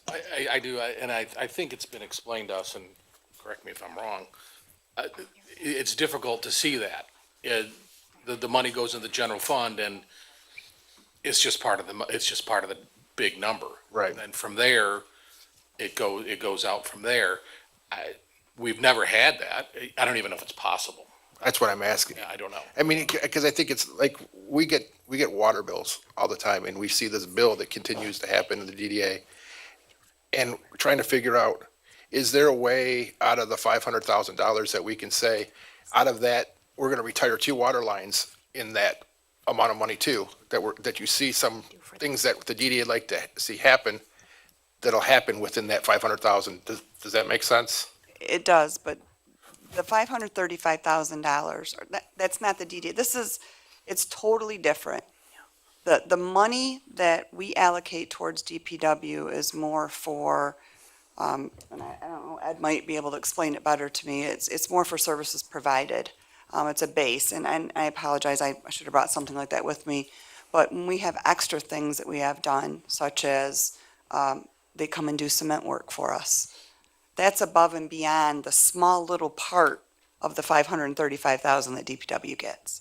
And I provide that number to the DDA board, as you know, every year. So maybe we're only allocating $4,000 towards DPW. So I can show you, I can share that with the council, Ed and I can put that together, and you can see that it's a very small administrative fee, I guess you could say it is, totally separate from when Ed's group does projects for us. I think that'd be helpful for the DDA also. I mean, we ask the DDA to come and volunteer, and you got these business owners coming there, and then we tell them, just give all the money back to the city, and we don't give them a lot of opportunity to do as much as they'd like to do. I mean, and we're doing better. But I know it's a frustration to business owners that they'd like to see more done with the money, you know, this has come a long way from where we started with, and I know David would agree with that. I mean, so, and I know it's a slow process, but, you know, for me, being on the DDA, when I go there, I don't try to look at it as a mirror. I try to let them be the DDA and what are they trying to have happen? And a lot of times, in the past, the city had, this is pre-you, has told them, you know, you just give us the money and that's it, you know, and so we're improving that, but it's just trying to figure out how do we value their time as a DDA, that they're able to see the changes and stuff with some of that money and know that their time is being well invested into everything, you know, too. It's a difficult question, I know. Mayor, may I Yep. say something? I think what I was trying to mouth to Katie was that I think what maybe, Mary, you were kind of looking at was something, how we break it down for the library, how these services, you know, the money that the city takes in and how it's kind of divided down a little bit and how that works out. I think just as basic as that. Yeah, we take the administration fee from all the different funds to divide up the general fund work that we do, such as finance, collecting all of the taxes and sending out the bills. If I may, I think that, and I know that I've been preaching to the choir, but I think that the biggest piece that's missing in the city, I may not agree, is this master plan study. We need a master plan that is going to be all encompassing with the DDA, Main Street, the city, everybody coming in, because right now, I think everybody just wants to see this, they want to see this, we want to see this, we want to see all these different things. We don't have a viable plan across all of our groups. I mean, I think it doesn't exist. And I think that from that perspective, that if I would ask council to do anything, I know we have, you know, some options here, and the state's been trying to figure out if they can get a plan done for us for free. But that's not really panning out. We're gonna have to make that investment at some point. And I know that some people will say, oh, these Andrew plans, all these things we did, Andrew, that's all in the past. I don't even want to discuss that. That's in a file cabinet somewhere. It's not even relevant to today. that university, it's not even relevant. I've seen it. It has, this city has changed so much since that Andrew University or whatever study was done. It's one of those. Yeah, it's been a long time. Everything has changed. But for all of us to come together and realize and actually have a viable plan to where we want to see the downtown go, our neighborhoods go, where we want to see I think we need to make that investment in that master plan at some point, because it doesn't just cover one aspect of the city. It's the city in its entirety. We're sitting here talking about Wayne Road. Lori's talking about how we met with Wayne County. No, no, no, no, no. You need, it's really, like I've been saying, we're considered a pass-through community. It's unfortunate. But what they're talking about is, $250,000 to do some of these things that we don't have. So let's put a plan together on what might be feasible, because we're missing out on a lot of funding opportunities, grant opportunities, and other things that we could actually be, focused on right now. And I think that right now you guys are making an incredible step. When I first got here, we were having DDA 101. Everybody was trying to figure out what DDA meant, what the acronym stood for. But you've come a long way. But I don't think that it's fair for Main Street, DDA, or the city to keep trying to come up with these little these projects until we have a viable plan where we're all buying in, including the community. So I think that As you talk about that, that's hopefully what we're able to do in terms of bigger things and focus, because we as a DDA don't have any money, or essentially didn't have any money. Those little projects that we did were just because we had a couple $1,000s. If we have, they're giving us 149,000, by the way. You heard it, I heard it. we're being taped. Thanks. Is okay, if these projects, and I'm sorry to make light, I don't mean to joke, but now that we have a few dollars, yeah, there's some bigger projects that we can focus on, and to be honest, that's foreign to us, because we've never had the ability or even the need to think about that. So that certainly could help direct where we want to go. Keep in mind, 3 years from now, you don't have to pay forward $130,000. Right. And that'll be a big help. And through the chair, it's the same analysis you made about the IT study. We're gonna have an IT study so we can figure some of these things out and actually have a plan to move forward and have a capital needs assessment for our IT director to finally follow, because he hasn't had that. Why wouldn't we be doing that with our downtown, our neighborhoods, and bringing everything together? I don't disagree with I that. think 60 to 70,000 or whatever it may be for a master plan, maybe a little bit more, is actually an investment into the future of this city, because we're all over the map right now. And I think that's the biggest problem, is residents don't feel like they have any buy-in. We're trying, but they don't feel like they have any buy-in. The council sometimes doesn't feel like they have buy-in. DDA feels like they're left out in the dark. Main Street feels like we're doing the best we can, but until we come together, sit down and hammer out a plan for where this city's going, we're gonna continue down this same path. So I'm just saying, bring it together. Let's make smart investments. Let's make investments that are gonna help this community, move forward. I mean, even with the parks, that could have been part of the master plan, but we had to do certain things a little bit out of context. But let's figure out where the future of the city's going, and I think it'll help the DDA. Would you agree, David and Lori? A direction would help. Yeah. Again, like I said, we get in our head on the council and say, okay, well, what about this kind of project? And if we all like it, it's like, okay, let's put some funds to it. That just kind of is from our own thoughts. Yeah. But if there is a plan, it certainly would direct us one way or another. And I don't, and I think it would negate the comments made of the city's not doing anything. The DDA is not doing, the Main Street's not doing anything. We are doing a lot. It's just not at the caliber of large scale that people want to see, but there's no plan to follow. We don't even know what anything costs right now to do half the things that we want But to I do. think our DDA plan needs to be updated too. Yeah. I mean, it hasn't been updated in a long time.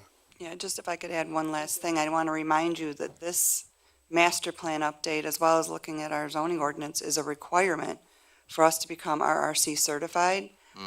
We are engaged in the process, and that's Redevelopment Ready Community. For those of you who won't know what the acronym stands for, it's the Michigan Economic Development Corporation. We need to work through that process. That's something I work on pretty much every day to check off on that list, but we're going to hit a wall if we don't have the ability to do this next step, which is the update of the master plan. Through the chair. Yep. Does anyone know how the previous master plan was funded back then, the Andrew University plan? I don't know Was if it any of something- us are alive back I don't think that, I think that was just a study that was done. Okay, I'm just looking for maybe paid for. how to, be able to Yeah. accomplish that master plan. Well, and I would say that Really? wasn't really a realistic plan. That was a pie in the sky, outer space kind of a plan. But- I mean, they had the things that they were asked, but it was a classroom study type of thing. Yeah, but Yes. Councilman Miller, to your point, the master plan itself, seriously, I think it Needs was, a fund. There was a Before I was master born. plan after that. there was a downtown plan that was put together. Okay. Okay. Didn't address the entire city. It was a master plan. It's, I swear, 1964. I will let you all know the date, but it literally before we were born, some of us. So it needs an update. I think there was, Well, certainly this community needs a vision, and I'm all for that, definitely, because we're not knowing where we're going if we don't have goals set and a vision for this community. I know this community desperately wants a vision. And one other point I want to make is, so much more needs to be understood in this community about the DDA.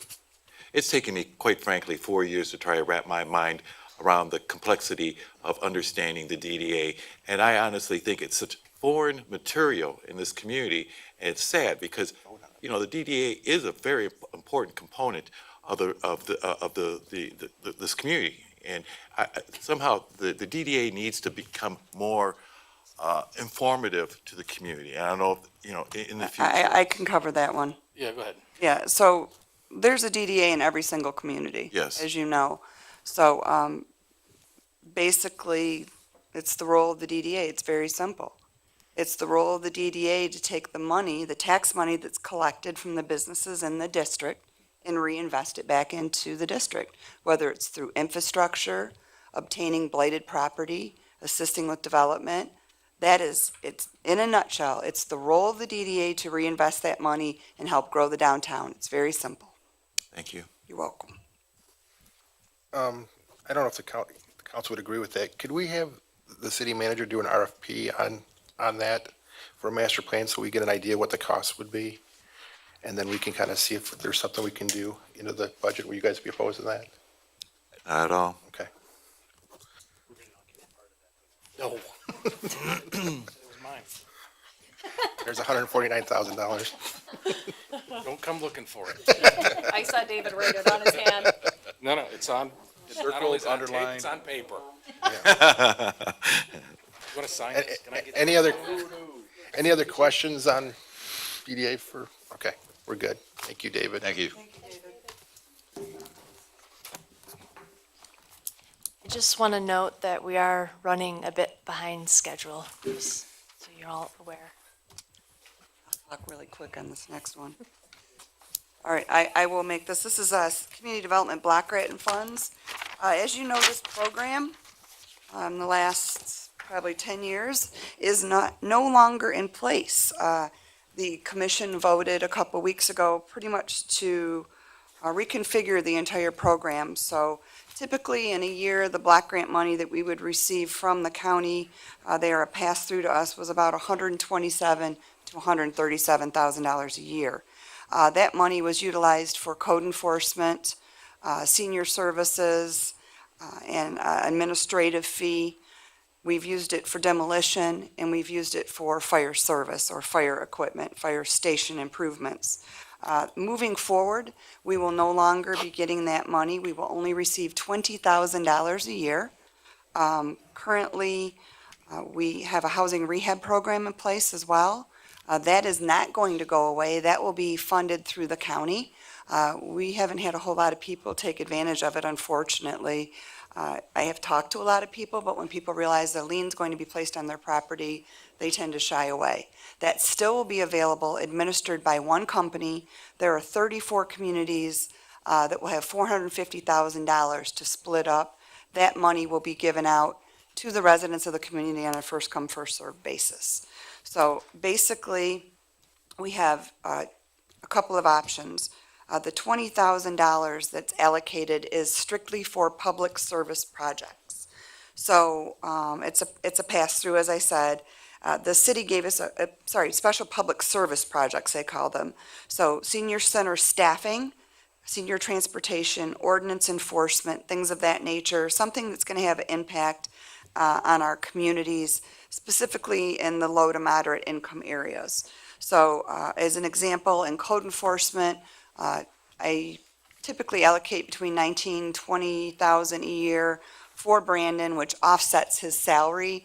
His reports are given to me as a whole of all of his ordinance enforcement, and then we allocate just the, we filter out just the addresses that are within our low to moderate income areas.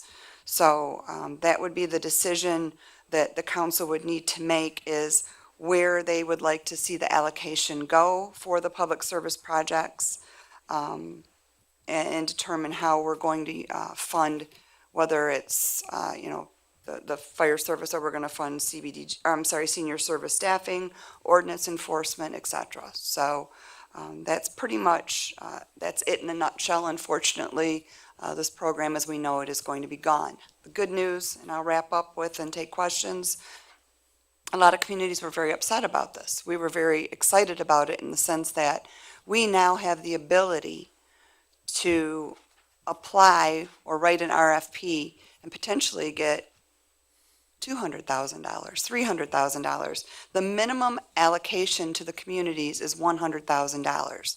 So if we wrote an RFP, and fortunately our city manager is excellent in doing things like this, if we wrote an RFP perhaps to do some blight elimination in an area, or purchase a blighted building that's going to improve the area. There's a lot of different things we can look at. The county will score those projects on the impact, and they have a scoring system. So we would base our project on what's going to get us the most points, and we could actually end up getting more CBDG money than we did in the past. And we're guaranteed $100,000. We're guaranteed Minimum. $20,000 No, a every year. 5 years, you're guaranteed the minimum of $100,000. They would But they- try and award you at ideally least, more. yeah, the 20,000, so it's $100,000 every 5 years, that's the 20. Yeah, so that becomes 200 over, Yes, minimum 200 over 5. over 5 years. Okay. Any other questions? Okay, thank you. Okay, and next is senior services.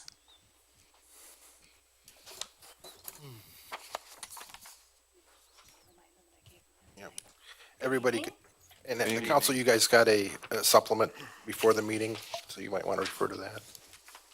Hi, Nancy. Hi. Basically, numbers have not really changed. Obviously, after what Lori said, we'll have to look at that. Oh, sorry. My budget hasn't really changed much dollar-wise. I know that a request was made about the programs. So the city manager said she gave you copies. I do want to emphasize that a lot of senior programs, if you're looking for a quantity with large numbers, they all have like maximum, because you're dealing with people who have some hearing issues or that sort of thing. So if you look down, like the AARP Smart Drivers, we average 11 to 15 when we do the class. 15 would be the maximum they would take. So a lot of times when I offer a program, they tell me what the maximum is I can take. There's a couple things here that was done. I helped the Senior Expo with Hype as far as helping them get that advertised. I don't really know the number because people were in and out. The house screening is done by Beaumont. They give me an estimation what they had, but it's all walk-in. Couple things, our reservations are done through Beaumont, so I don't like Cookie Matters at the store. Reservations were made through Beaumont and they were off-site. So I don't have an answer for that.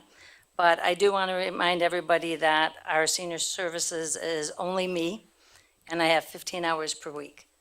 So otherwise, I don't know if you have any additional questions I can answer, but basically nothing has changed.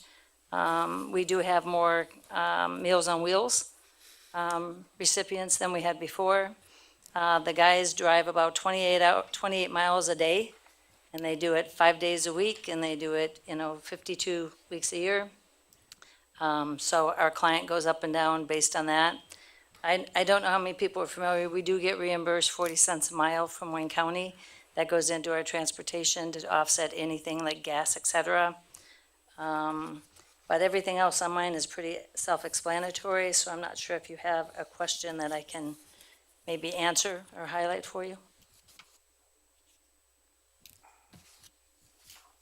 Through the chair, may I ask? Yep. What is your communication with Senior Alliance in the city? It has changed over the years. Okay. At one point, I sat on the board, excuse me, the senior director sat on the board, and then when they changed, the person who was in charge, they decided they did not want senior directors on the board, which didn't totally agree with that. But my connection is basically, and they've changed a lot. We used to have a monthly meeting where there's so much information I get sent from the state. So what they did is they started a meeting of dialogue where we would come and they would let us know what's going on. They've stopped that too.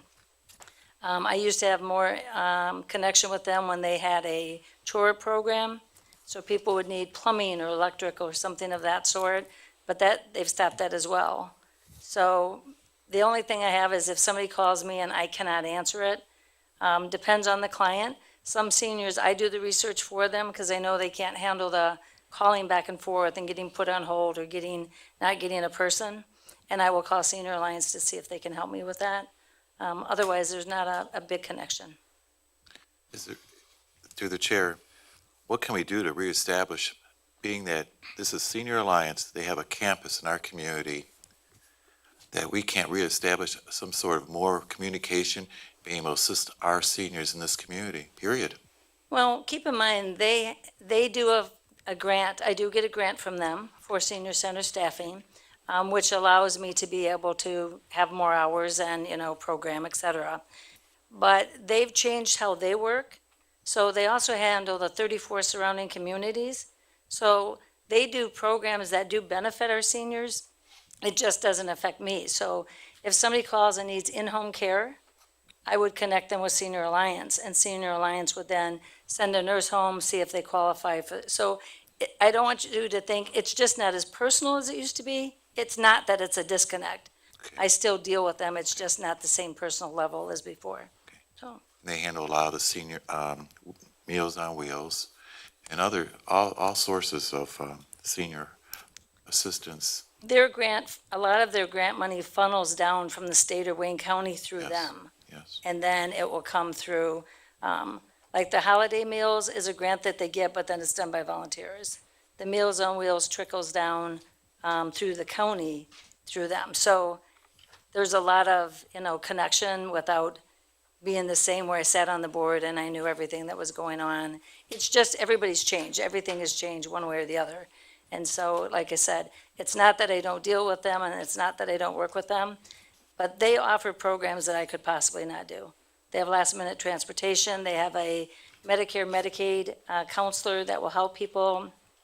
So they're in addition to, so they're like, we work hand in hand, but not necessarily holding hands all the time, if that explains it better for you, okay? I was just hoping I could probably push a lever up a little bit, being that they are located here in Wayne. Well, just because they're located in Wayne, they still have 34 communities to treat us equally. And hopefully if they get the campus there, things may change a little bit, so we'll see what happens with that. Any other questions? I had a question on Meals for Wheels. So do they bring the food to us or do we pick it up somewhere? We pick it up. What happens is the county transfers the food to Wayne Towers, because that's where there's a congregate meal site. And the Wayne County has an employee who packs up the meals for the Meals on Wheels. The rest of the meal is left there for people to come and have a congregate meal. The drivers work for us. The drivers actually come to our building, punch in, pick up a city car. They go there, they pick up the meals and the cards, telling them where to deliver. And so then when they're done, they drop off they have a cooler to keep things hot and things to keep cold. They drop it off there and then they come back. So is a large portion of that 40 to 60 Wayne Towers, or is it like half and half, or? The people who get Meals on Wheels? Yes.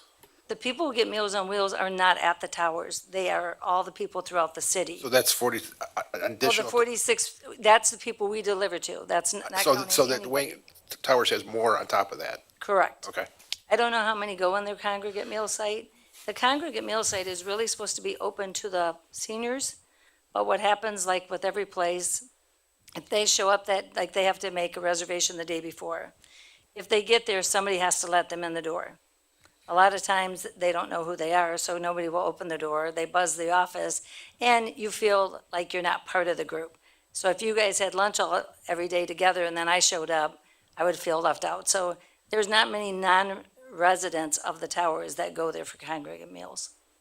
So that's pretty much their people that eat there. Okay.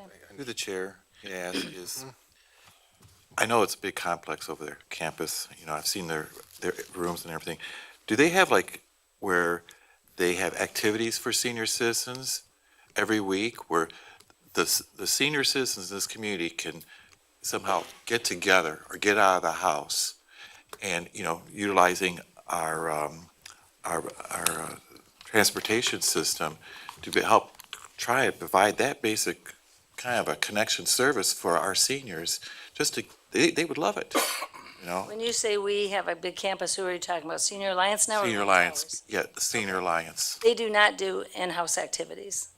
Okay. They do their annual luncheon, but their idea is to fund senior centers and to handle things that we cannot, like an extensive nursing, you know, in-home care, that type of thing.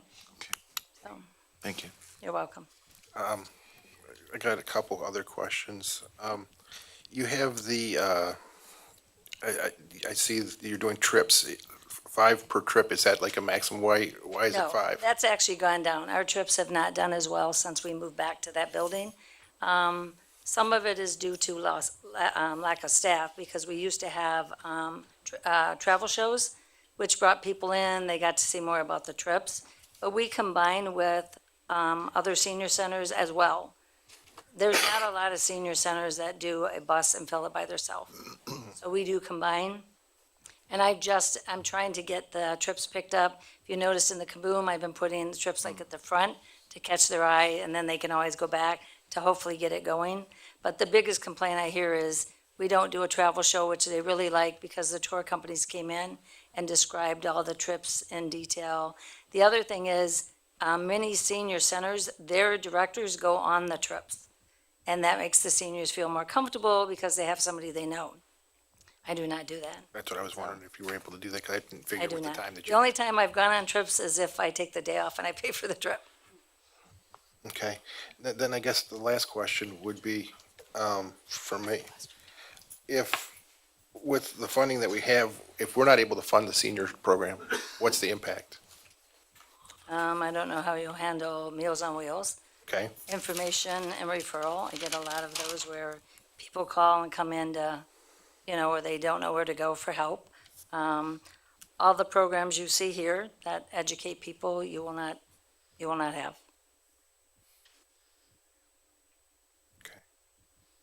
Good question. Yes, to the chair. So right now, do you have any volunteers that help you with your workload? And if you did, do you think it would be more efficient, you would run more efficiently? Most senior directors will talk about that it's very difficult to have volunteers. Most of them are older people that come in, so it depends on. I haven't ever had anybody young that's offered.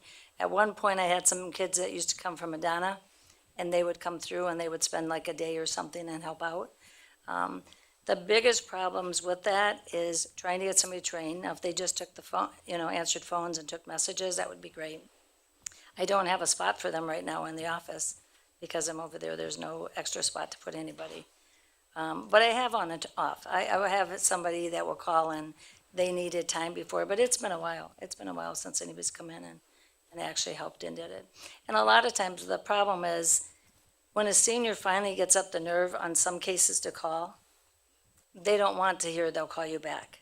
And that's a disadvantage even with I'm not there.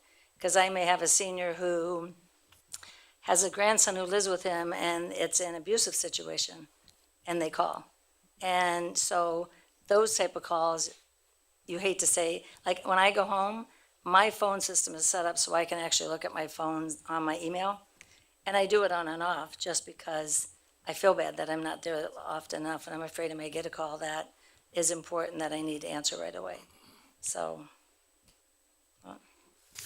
Through the chair, how many seniors are you actively serving in your program now?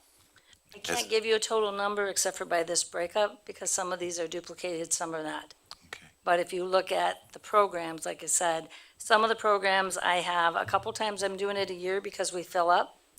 I had a really good program for the cell phones that we talked about, and we filled that up, but then they don't want to come back because we had an issue with the internet. So I'm looking to try to connect somewhere else to offer it.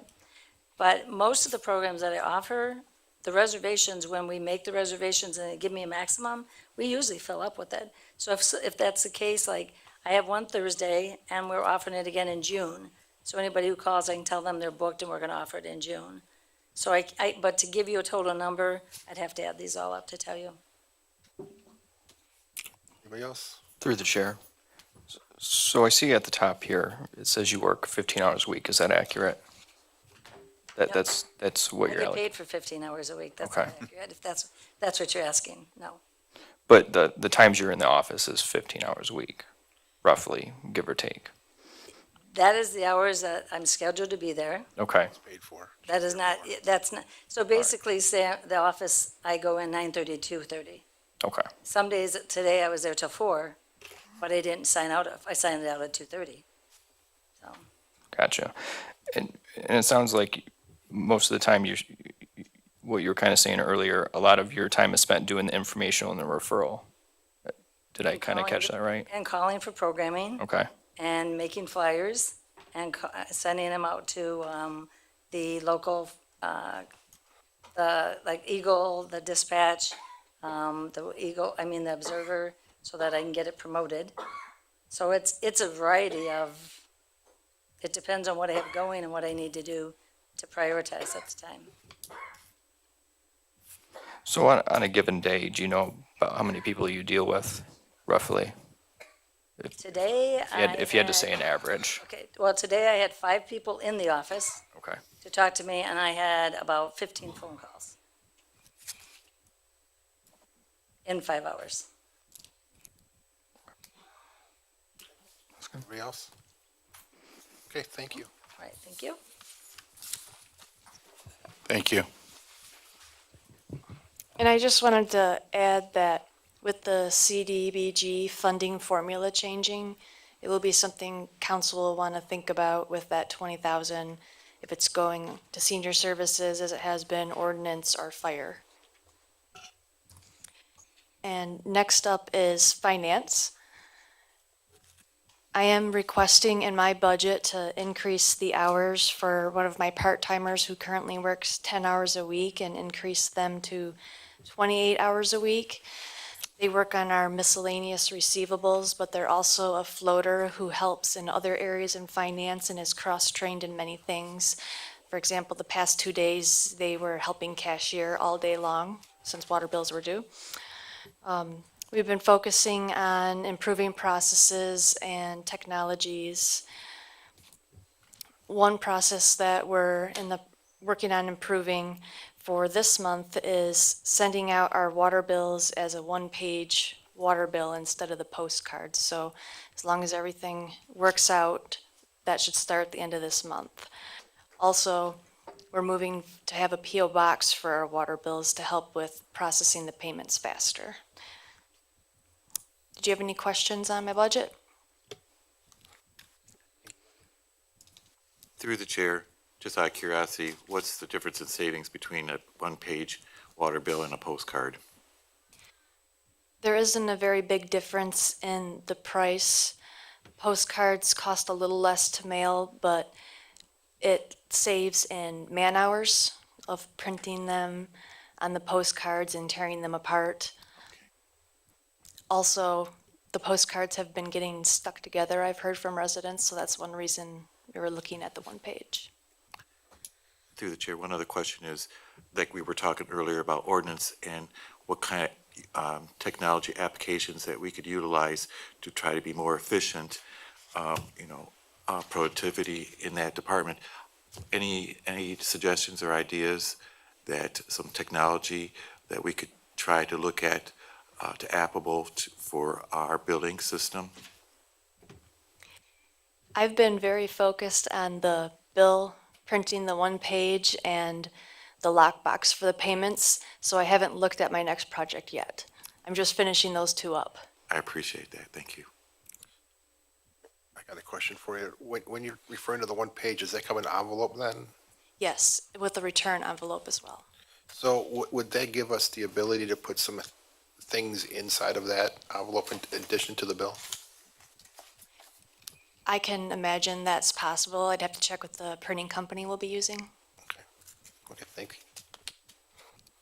Anybody else? Through the chair, this is probably a question for the city manager as well, but you're talking about add another person. Is there a possibility that we could start opening City Hall, at least for bill pay, on Fridays with this extra person, since they're cross-trained? I'm not planning on adding another person, but increasing Or, I'm sorry, part-timers' increasing hours. of someone that I already have. Okay. Anybody else? We're good, thank you. And next is IT. We are planning an expenditure increase for computers and softwares that needs to be replaced and network infrastructure. Did you have any questions for Jeff and IT? I think I heard a door. He's going to come if you have questions. Yeah, I think we do. It's coming the other door. There he is.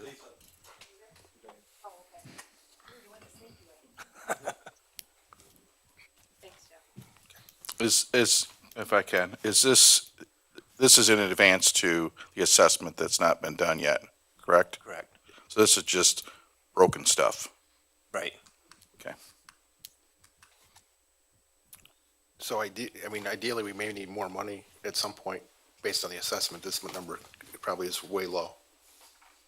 Yeah, it's possible that some additional projects would come up.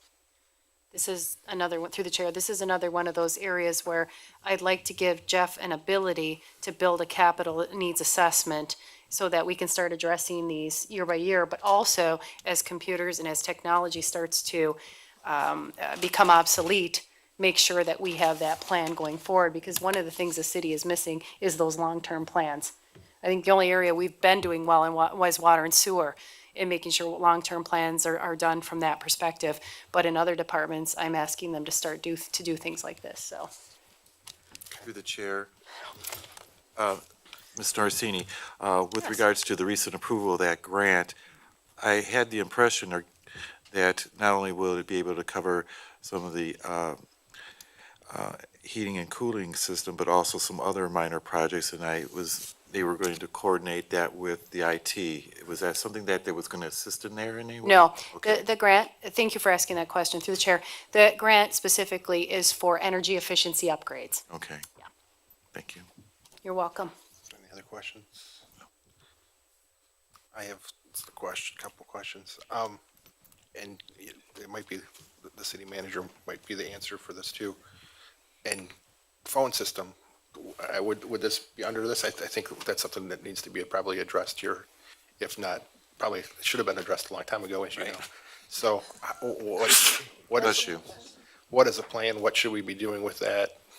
Is that something we're, out of the assessment, we'll get some of that too? Right. Yeah, and we had talked about getting that project looked into to find out what it would cost to upgrade our system. Now, do we have issues with the 911 thing having to be done? Not yet, it's coming. But it's this year, in this budget year, I Yes, think. So yes, we need to have something for phone system figured out into this budget. I would think. correct. So we don't have that yet, so we need to add that.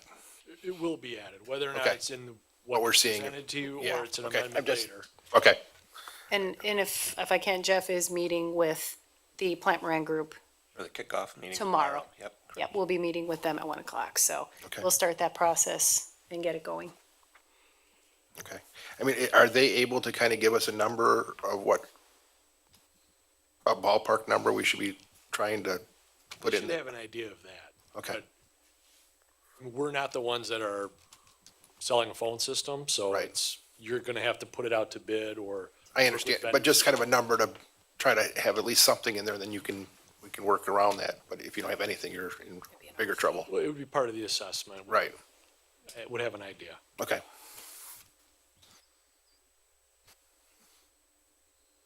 Okay, anybody else? Okay, I guess the next one. Next is cable, which there was no significant changes to. Are there any questions for Jeff? I have a question. So we have funds for communications. One of the things I think that we need to be looking at though too is cameras and upgrading the cameras in this room. And trying to see what that would take. And I don't know if we've already allocated what we want to do with that money, but I know our broadcast is not what it should be at this point in 2019. Right, yep. That'd be the next project to look at, yep. So is it possible to at least have some numbers and what that would be and? Yeah, we can look into that, yep. Okay. Anybody else? Mayor Racy, Yep. I have to ask one question, is, would any be able to provide free Wi-Fi service in the community? Would any of that be covered in any way of such? We have a couple locations, like the park that has the Wi-Fi available, the library has the Wi-Fi available. Okay. Going beyond that would take a serious investment, and we'd have to look. I'd ask that question. Yep. Thank you. Okay, anybody else? Okay. Thank you. I got a little ahead of myself and skipped over personnel, so let's go back to there. Personnel? Good evening. Good evening. I really don't have any clue what to speak to on a budget with personnel. So I guess I would just Love be your honest available for answer. questions. Love an honest answer. So if there's any questions for me, I'd be pleased to answer them.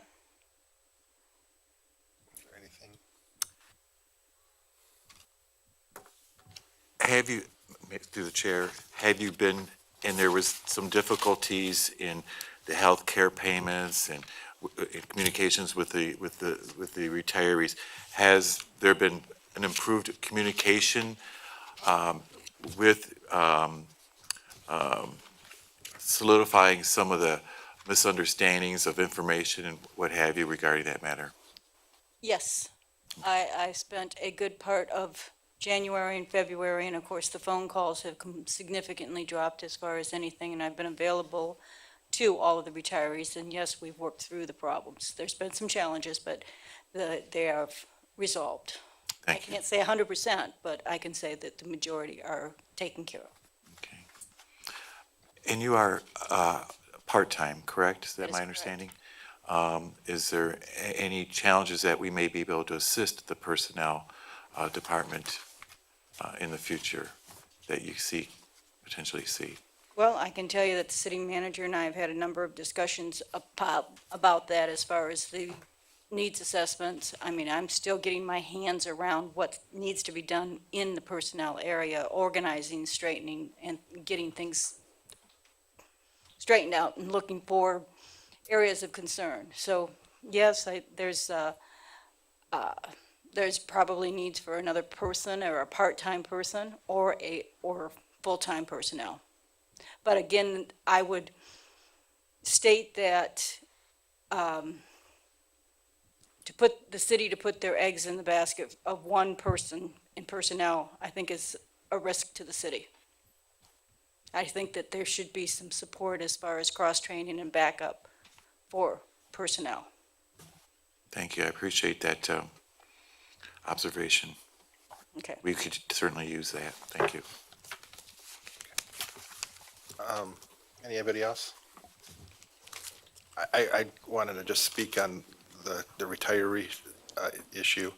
I've had a number of retirees tell me that they're extremely happy with the performance from Elise, that they're now getting responses in a much more timely fashion. And I think they have buttons even with you on it, and really, really happy about working with you. So I know do you see that there's any extra money for challenges that you see in that department since you've been there that we should be looking since you? Well, there's been a couple of things I looked at as far as, one is adding a module for timekeeping and that would kind of coordinate with the BSNA module for additional timekeeping and kind of coordinate. It would reduce some of the paperwork, and of course, that's one of the things that I really would like to look at is paperwork reduction. But then it would also do some of the reporting that's required for compliances such as the Affordable Care Act, and it would tie it all in. And then, of course, individuals could report their times, and it would automatically go into the payroll system. So that would cut out time for finance too then, right? Well, I think it would streamline some of the documentation that we are passing around. That sounds good. Any other, I know you've had a number of challenges, so. Well, again, my challenges are there. It's, I mean, organizing, getting things in compliance such as the record keeping and my OSHA. Those are some things that I've been really focusing on, getting my hands around the budget or the benefits as far as that, and streamlining and minimizing some of the paper flow that we go with that. It's been a challenge. Right. But it's been fun, I have to share, and this has been it's been an enjoyable, it's been fun. And Jeff got you, the IT guy got you a direct line so that Yes. that they could call you, because that was one of the issues, that there was a roundabout trying to get it to her office, and that those issues have been. That's fixed. correct. I mean, any of the contacts, as far as any of the benefits or anything, I can give out that direct line, and, which I have, and then it's a direct, I know to answer that, because again, I was getting some real crazy in the phone system in general, as far as it was around the corner, it was crazy, so, yes. Yeah, okay, thank you.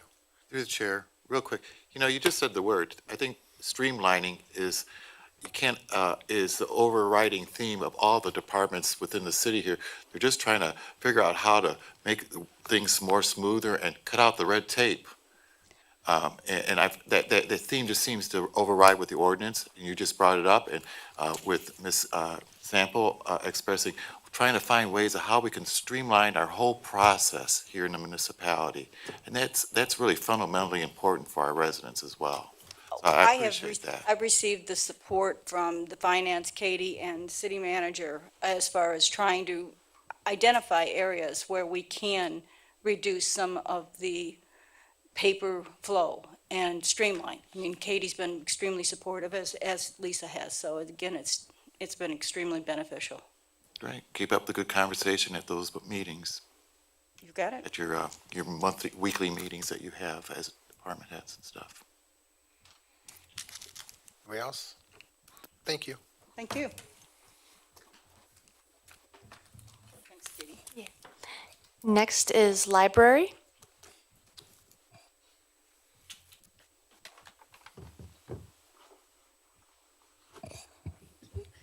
Hello.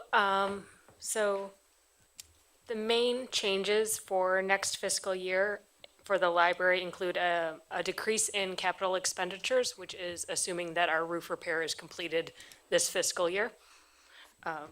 If that bleeds into next year, obviously we'll be coming back with a requested revision. We have an increase in wages due to our hours expanding. They actually are changing next week. So next year will be the first year that we have those hours in place for the entire fiscal year. An increase in our materials and supplies, which is our books and everything that circulates. This gets us up to the average level of expenditures for a library of our size in Michigan. And then a small increase in repairs and maintenance so we can fix everything that hasn't been fixed in the last several years, or start fixing everything that hasn't been fixed in the last several years after we get past that big roof repair. Any questions from council? With the, I'm assuming that you're hiring part-time people, Yes, everyone we've hired or just based on are the hiring numbers, is it seemed like that would probably be with that. Yeah.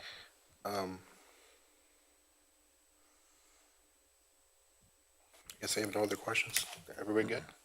Not this time. Thank you. Thanks.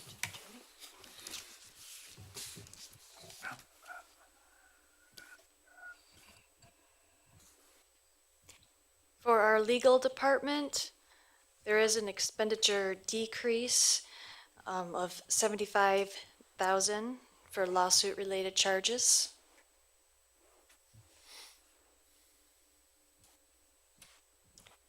Any questions? the council? For City Hall and grounds, there is an expenditure decrease because there's no capital outlay, and this past fiscal we had some. For cemetery, there is no significant changes. For the retirees, for healthcare, there is an expenditure decrease due to the stipend. For pension, there's no significant changes. And then for debt service, we don't have any new debt. Any questions on any of those?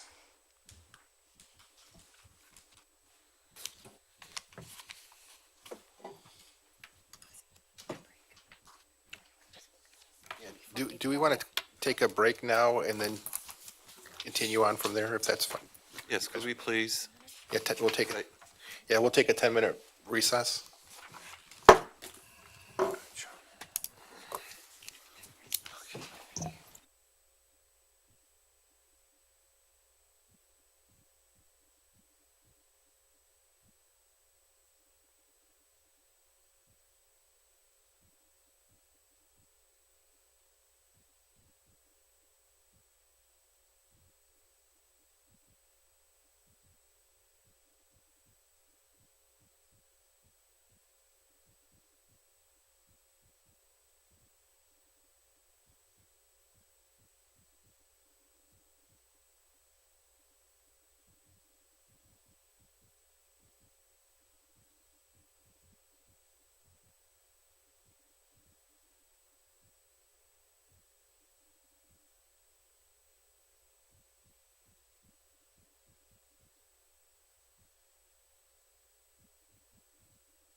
Go ahead and reconvene. That was rubber or plastic.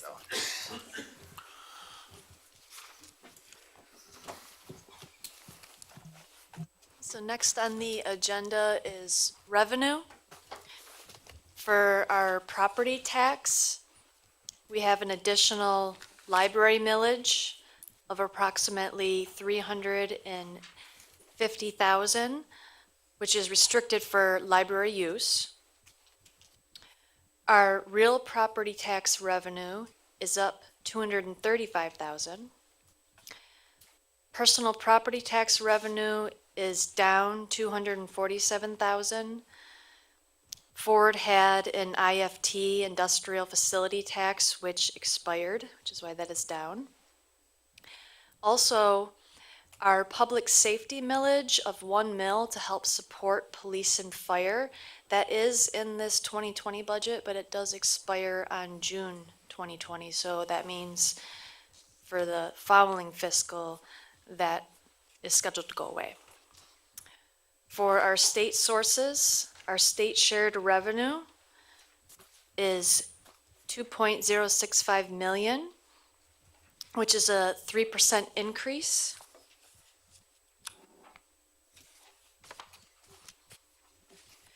For our local community stabilization authority, we're estimated that the revenue will be down across all funds. The revenue is unpredictable, as Brian mentioned earlier, so we want to budget low for that. Cautiously optimistic that it will be at similar levels. Here's my microphone. Cautiously optimistic that we'll be at similar levels, but until we know for sure, it's just premature to say. And for Act 51 for the roads, we are seeing an estimate of a 14.6 increase, or 222,000. For the FEMA AFG grant and the state fiscally distressed grant, there's less capital improvement budget for expenditures. It's down 405,000 because those grants are one-time things. For the FEMA SAFER grant, it's only budgeted for 3 months in that fiscal because it will be ending, so that's down 404,000. Under other, for the general fund reimbursement from water and sewer, that is down 194,000 because of the decrease in retiree health care benefits. For the water and sewer rates, there's a 4% increase to the rate, or 200,000. There's no significant changes to the sewer. And there's no change to the readiness to serve. So related to those water and sewer rates, we were actually having a conversation on that earlier today. By the time it gets to you and you have to vote on something, I think where we're gonna land is a 1% increase on the water rate and a 1% increase on the sewer rate instead of the 4 that came from the model. Reason being is that, and we'll get into it with DPW in the next section, but the rate of capital improvement has not been over the last couple of years what we had built into the model. So you've actually built up a bit of additional cash reserves over the last 2 or 3 years. And so we basically collected revenue through the rate a little bit earlier than what you are going to end up spending it. So I think for the time being, we can slow down on the rate increase, not go away completely, but slow it down. And then we'll see where you get on the capital improvements over the next year or so.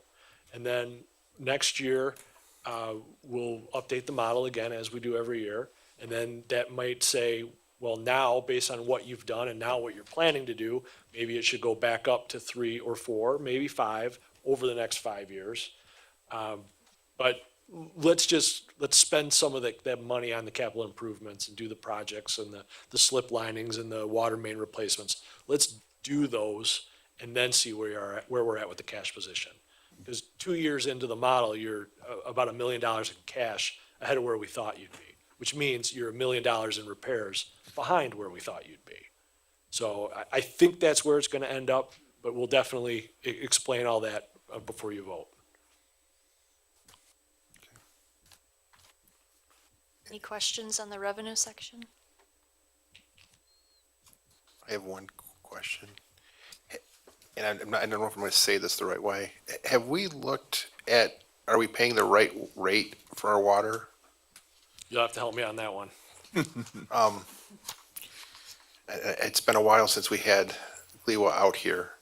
And I guess there's like a week that they kind of look at your water and it's like, you don't know when it's going to be and you kind of guess what you think we should be at and how it fluctuates. Well, they measure, there's one day, actually. Okay. They pick this peak day, and then they base a lot of calculation on this one mystery day. But that's how we wind up with this, we're guessing high.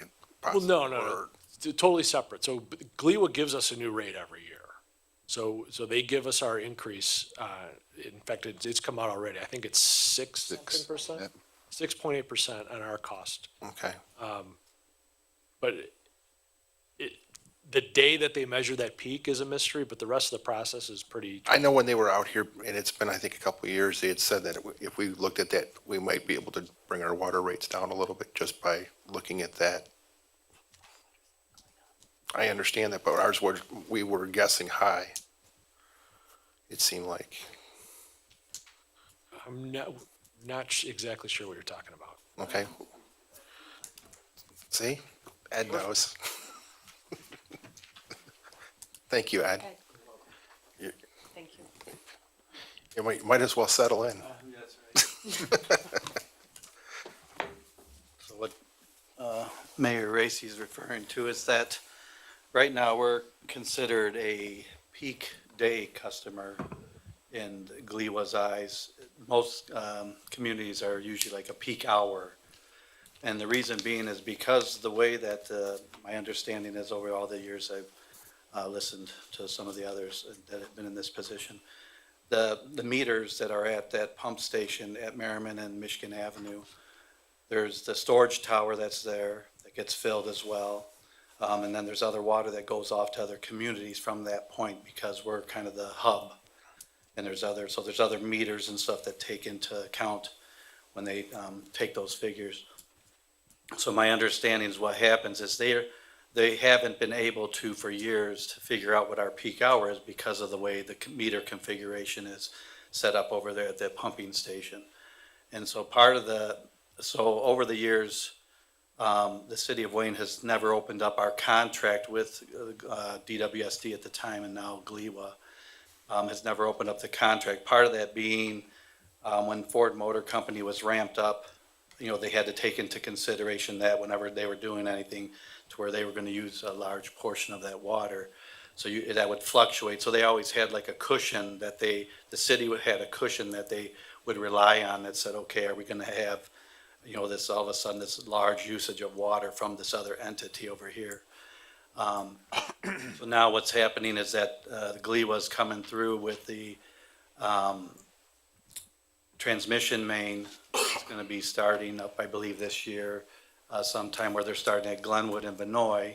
The transmission main is going to go through Dorsey Park all the way to Merriman up to the pump station, and then they're going to reconfigure those meters so then that way they can determine our peak hour usage through that system over there.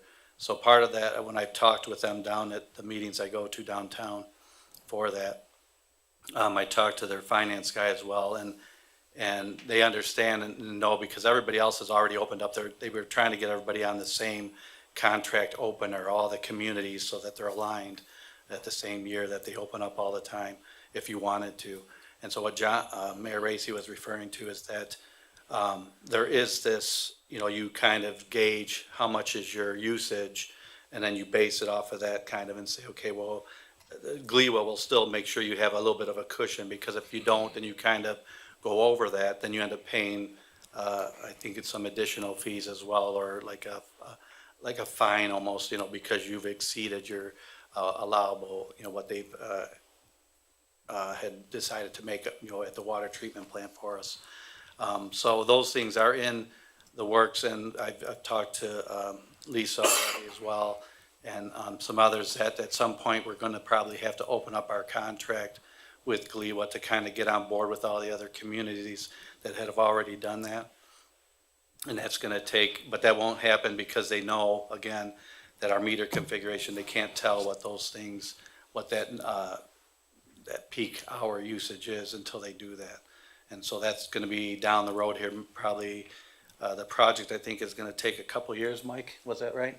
That's true. A couple years for this project for them to get to completion on the project of getting the main all the way over to the station and then the meter configuration. So yes, there is that opportunity that we could probably reconfigure what we currently are asking them to produce for us and might be able to reduce our numbers that way as well, too. Thank you. I just was concerned because the Ford plant is not what it was. Right. I mean, it's ramped back up, but there's probably the water usage has gone way down and we haven't seen the savings. And when residents keep complaining about the water rates, that's the only thing I could think of that might be that's what they told me, that was the only place that they thought we could possibly, that issue could be at. So, thank you. You're welcome. Any other questions? Okay. Next is Department of Public Works. All right. Hi, I'm Carrie Shea with Plant Moran. It's good to be before you tonight. I'm going to use, Ed and Mike are going to help fill in some gaps here, but we're going to kind of walk through three parts of Public Works. We'll talk through the department itself and the general fund, and then spend some time on the road funds and then water sewer. So in the department itself, there is an overall expenditure increase of about $63,000 if you compared it to last year. That's really in contracted services and materials and supplies related to line marking for the parking lots. It's being built into the next budget. I know we noted on here that there were no significant personnel costs, but since the agenda was made, there is one addition to that Ed wanted to speak to. Correct. And so during our budget talks, I had requested a part-time employee as well as 2 full-time employees, but during our budget talks, it was said that we could probably do the part-timer and a full-timer for my department. The part-timer would basically be overshadowing my administrative assistant now that I currently have. She's 80 years old, okay, she's been with us for 60 years, the city, and still does a great job, but at some point she's gonna wanna retire, so the part-time,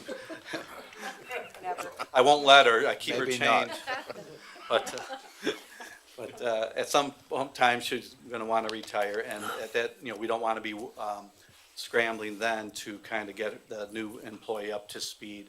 So the part-timer would come in and overshadow Patty, what she does for me, and then overlap our hours, kind of, so then because currently Patty's there from 7 until 1, Monday through Friday, and the new individual would overlap to where we'd be open until 3:30 like we normally were before.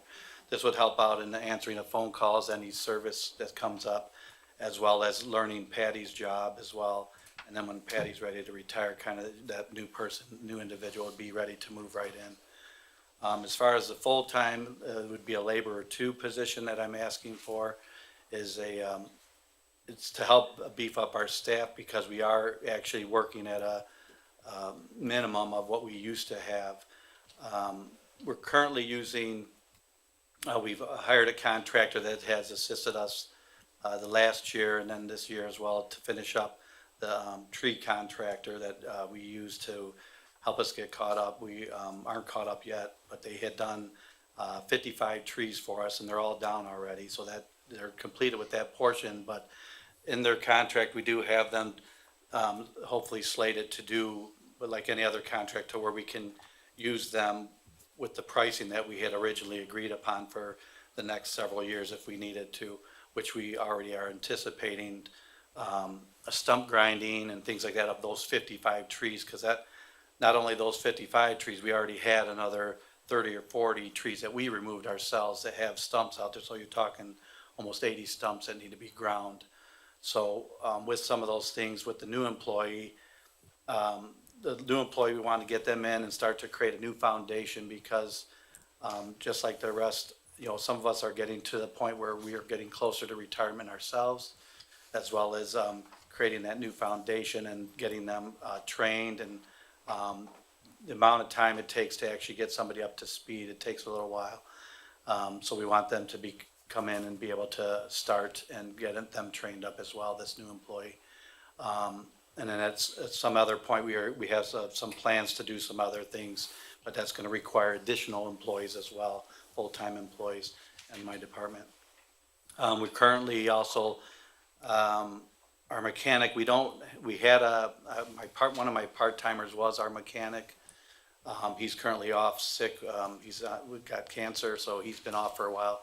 But we have one of my laborer fours, which is a heavy equipment operator, filling in because he does know some maintenance, some light maintenance and things where we've still been able to get some of our vehicles repaired, and things like that. But you saw just recently we had to send our truck out for a large repair just recently. So some of those things where we're using this heavy equipment operator to do some minor repairs for us, well, that takes him off the road from what we need to be out and doing actually dirt roads or water main breaks or things like that. So that's where this other employee we'd start getting them trained up as well as any additional ones in the future to start to beef up our department again to take care of some of the needs that are required.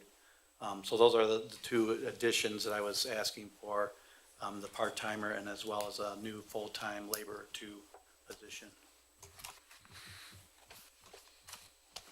Council questions? Yeah, it's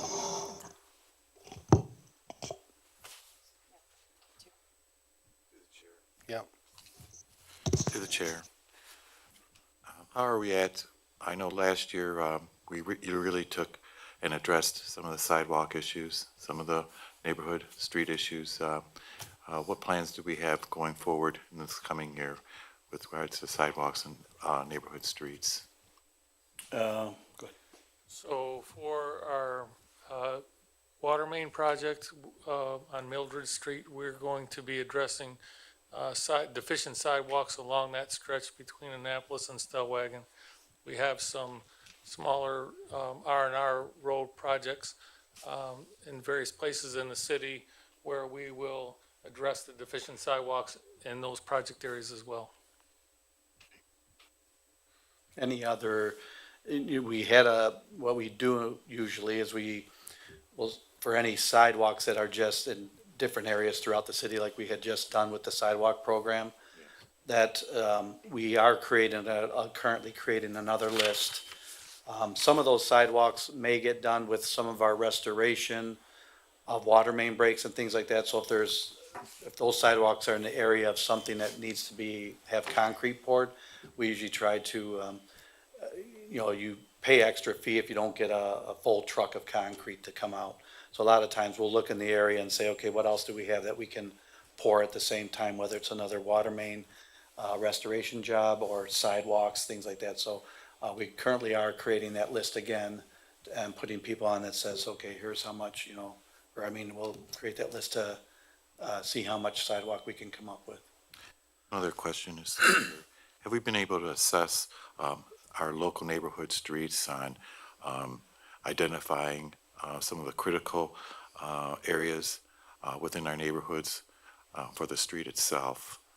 It could be a slab portion, it could be, something smaller than that, but are we starting to try to assess because quite frankly, most of our neighborhood streets are at least 60 to 80 years old.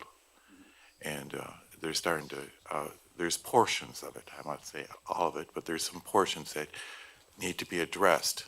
They're not getting any better.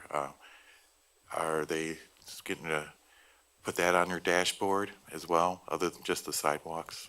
We do have a road asset management plan, and we do update the condition of our streets approximately every 5 years.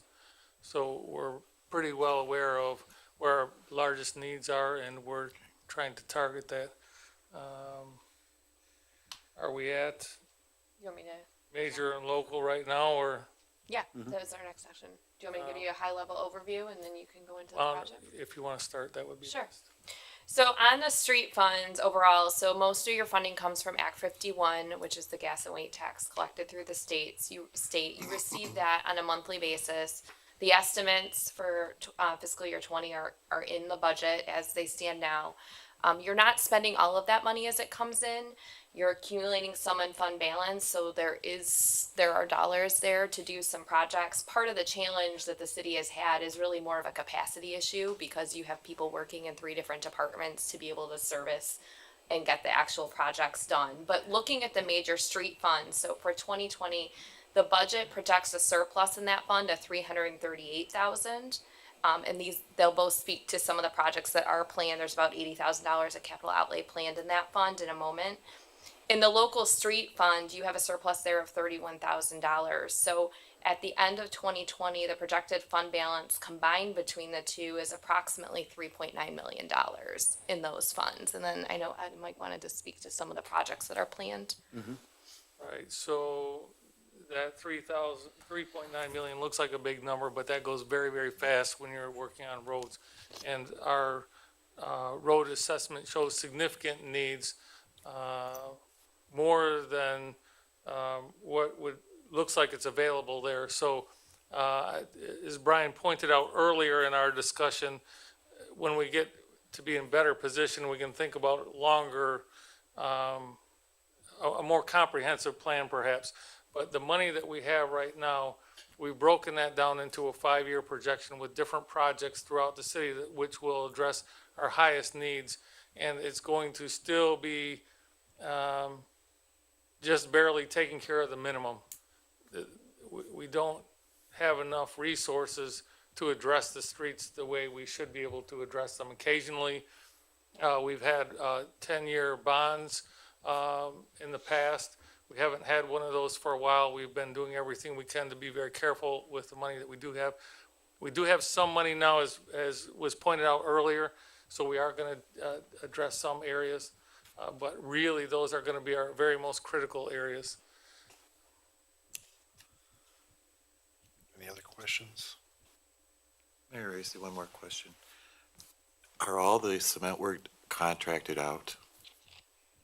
Are all the cement work Contracted out, say, in fixing some portions of the street or the sidewalk?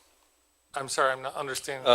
Yeah, the projects that he'll be working on through building engineering, like the roads and things like that, those are contracted out. Any individual, because we have a list of those as well, Yes. where you said there might be one panel of roads. Yes. We have a list of those as well ourselves over at DPW. Well, those aren't contracted out. We still do our own concrete work currently. Okay, We've thought about if we wanted to entertain that or not, depending that's on, what I'm wondering. right, how much of our manpower we have and what we're able to kind of complete on our own.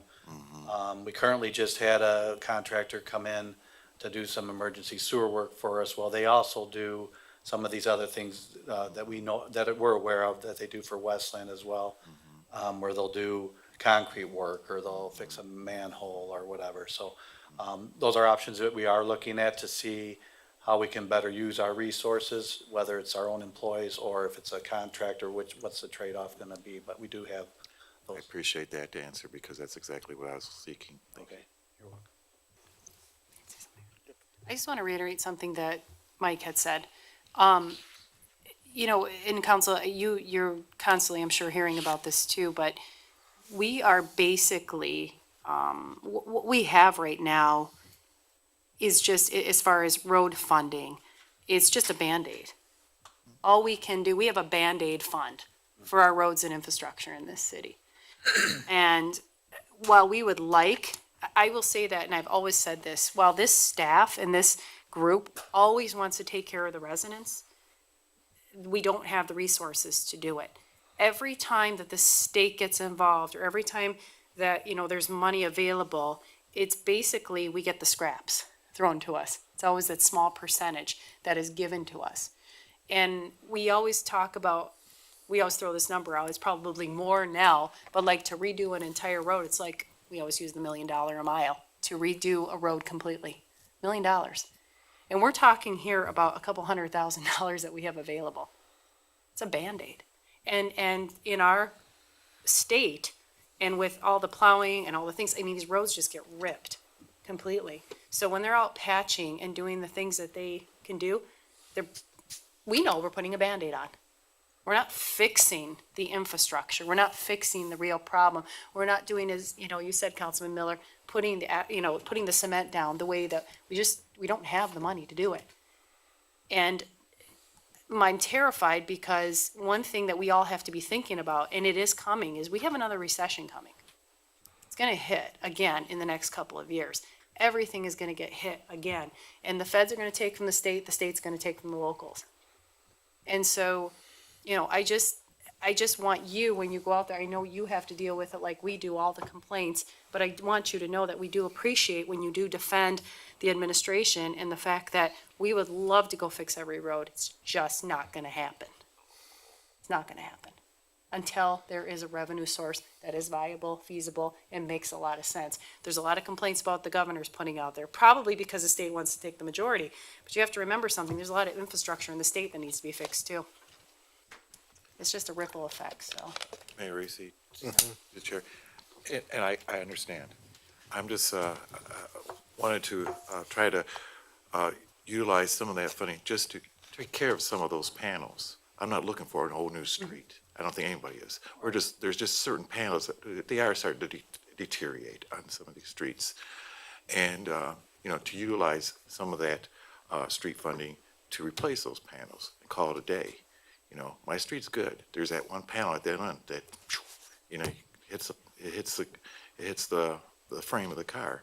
Other than that, the street's good, but I think that's across the board throughout the community, in a lot of cases. Don't get me wrong. We've got some streets that our entire street needs to be replaced. But then there's others in some of these subdivisions that is just that one panel. Yeah. That's all. Thank you. Could I add just a little bit more perspective on that? We have about 71 miles of road in our city. About 7 of it is asphalt, 7 of it is gravel, the rest is concrete. A concrete road that lasts the longest has a general lifespan of anywhere from 25 to 35 years. So if you think of our roads need to be replaced every 35 years, if we have 70 miles of road that we have to be accountable for, and you start to do the math, you can see that even a very large investment would not go so far when you're trying to keep up with 70. That's like $2 million a year to put in to maintain the roads that we're hoping to do, rather than 500,000 maybe, or 500,000 to 800,000, which we're going to try and do this year.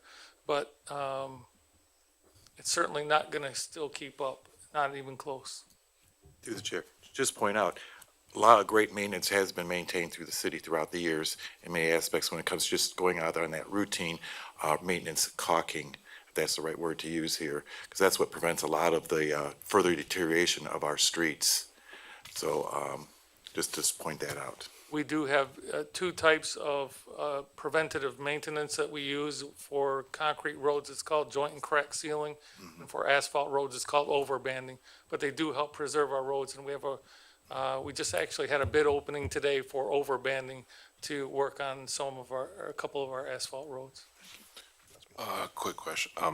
When you say we have 71 miles of roads, do you mean roads that only the city is responsible for, or does that include all the roads, including county and state? That does include all the roads. So if we take off Michigan Avenue from the state, that's 4 miles. Then the county is probably another 4-ish. It's still, though, quite a large number. So you're looking at maybe instead of 2 million, 1.5 million to 2 million to try and keep up with the roads if we were trying to keep up on a recommended schedule. Anybody else? One of the concerns I have for sidewalks, and I think I've mentioned it to Ed, I don't remember, I've mentioned it to somebody, Derby's Alley, where they just put all the lights and everything, that whole area is just like deteriorating really bad. And I don't know if there's a way to try to see if there's a way to be able to do sidewalk in that area. Because I think it's just a liability, just that we're bringing all these, trying to bring people into there, and there is just patches of holes everywhere through that. It's really, really bad. We just gave $500,000. This is parts of what we expect out of our money. Put it on your needs list. So,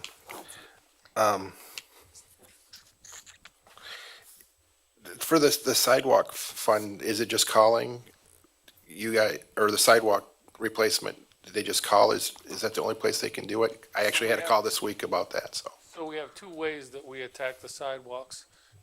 We have, whenever we're in an area to do a road rehab program of some kind, we look at our sidewalks very closely, and we look at any deficiencies in a sidewalk panel, and if we find, for whichever panels we find that have any form of deficiency, we go after those very aggressively when we're in that area working on the road.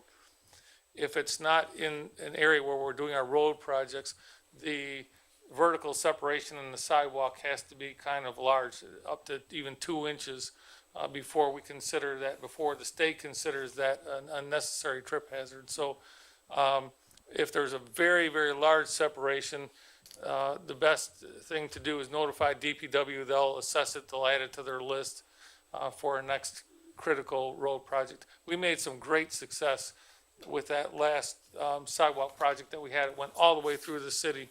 That's not to say that there aren't times when the DPW still needs to be involved to help temporary patch that and get it on a list, but we made some really good progress there. So should they be calling you, or they should be calling it DPW? Us.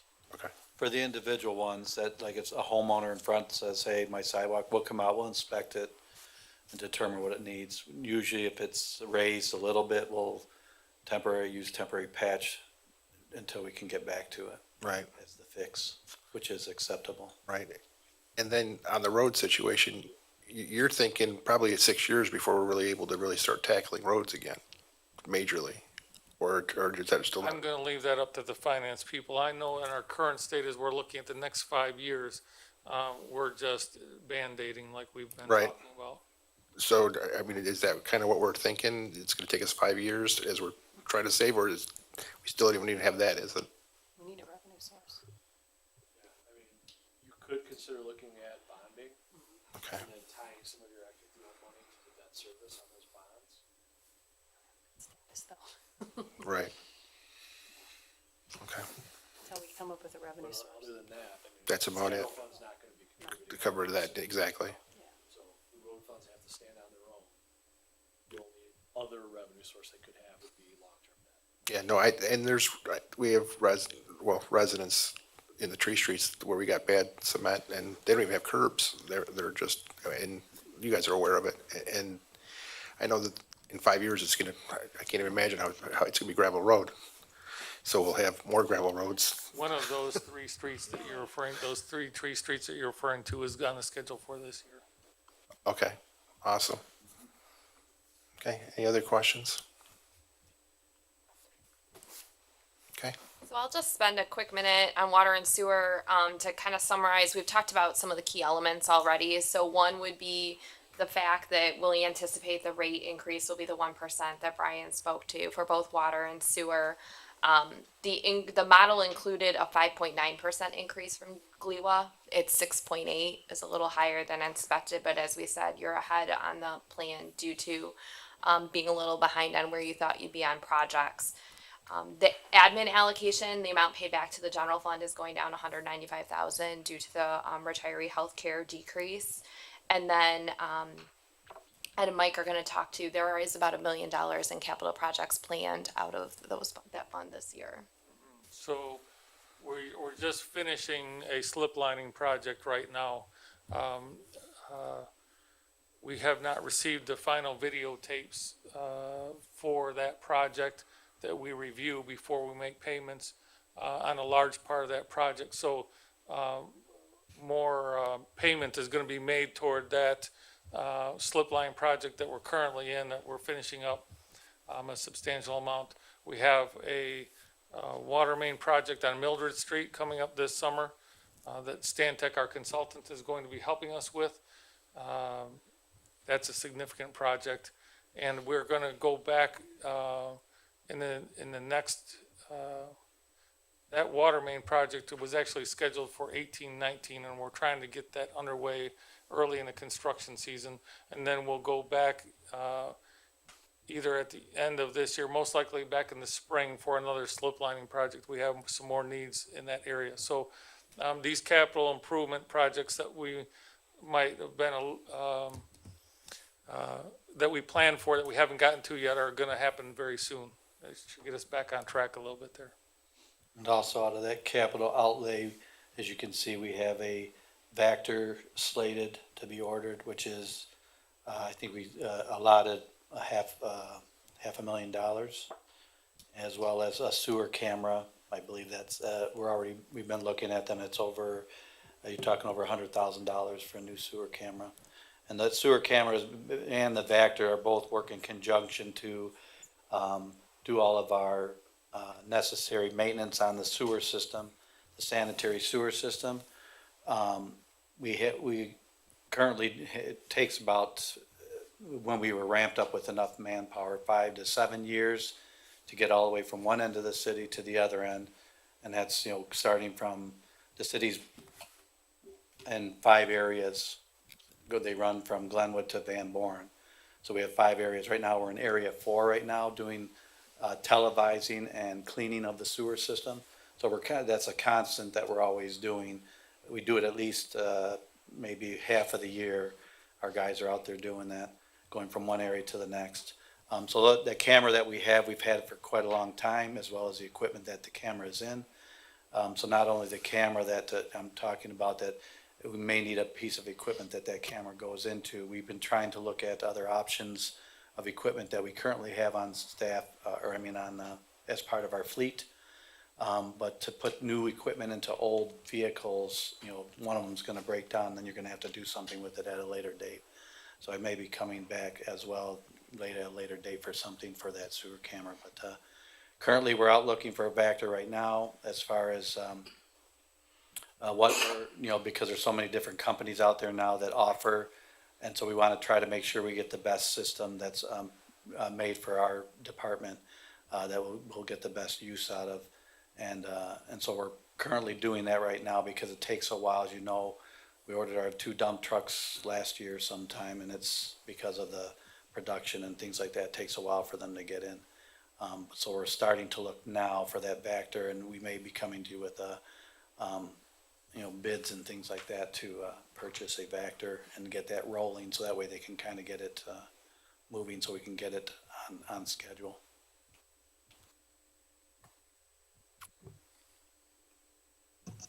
No, it's green, I can talk now. Just a question, Mayor.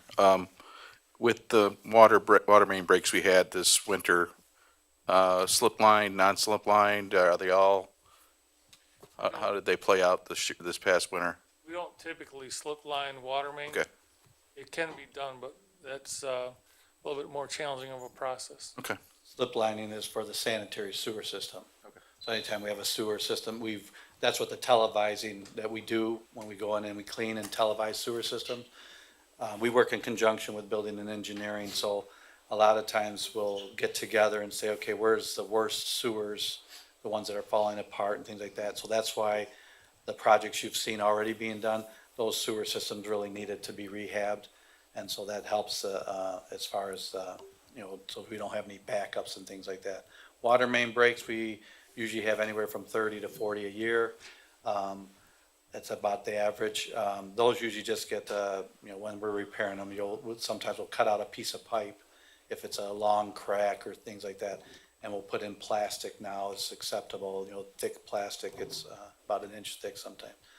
And we'll put it back together either that way, or they get a stainless steel band on it. It's like a bandage, basically you put it around and bolt it on there, and it has a rubber that will seal that leak if it's just a hole. So as far as water main breaks and things like that, so. Back to your point, though, this project that we're doing this year is a result of that type of analysis, right? When we consider where our next piece of water main is, it's working DPW and engineering together, and largely an assessment of where have the breaks been, Right. where are weakest pipes, and we're hitting one this summer. Right. Mildred was a bad one that, several years ago, break after break after break, the people started going, hey, when are you gonna fix this, So now it's, coming to being fixed finally. A question, with the Vector truck, the one that we'll be replacing, is there value in that truck? Or do we make any money trying to sell it? Would anybody even want it? There is, the condition that it's in now, it's still, we're still using it to this day. It does need a little bit of work. There are options out there as far as, a lot of times, whoever you're buying your Vector from, they're gonna tell you that it's depreciated so much that there's no value in it. Where have I heard that before? And so we have other options that we have an auction company that says, oh, we could get you top dollar for that, or whether it's dump trucks. But I also have one of my employees, his dad works for another DPW facility that they're smaller. And so we may entertain, trying to find out what the value of that Vector is, and then maybe selling it to another community that might be able to use that Vector and maybe get a little bit more than what we would normally get for it.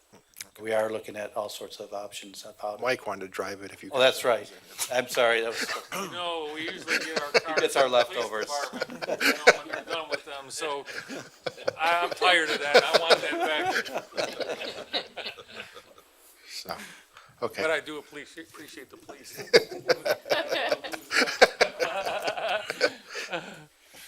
Thanks. Any other questions? Okay, thank you. Thanks. Thank you. Next is the fire department.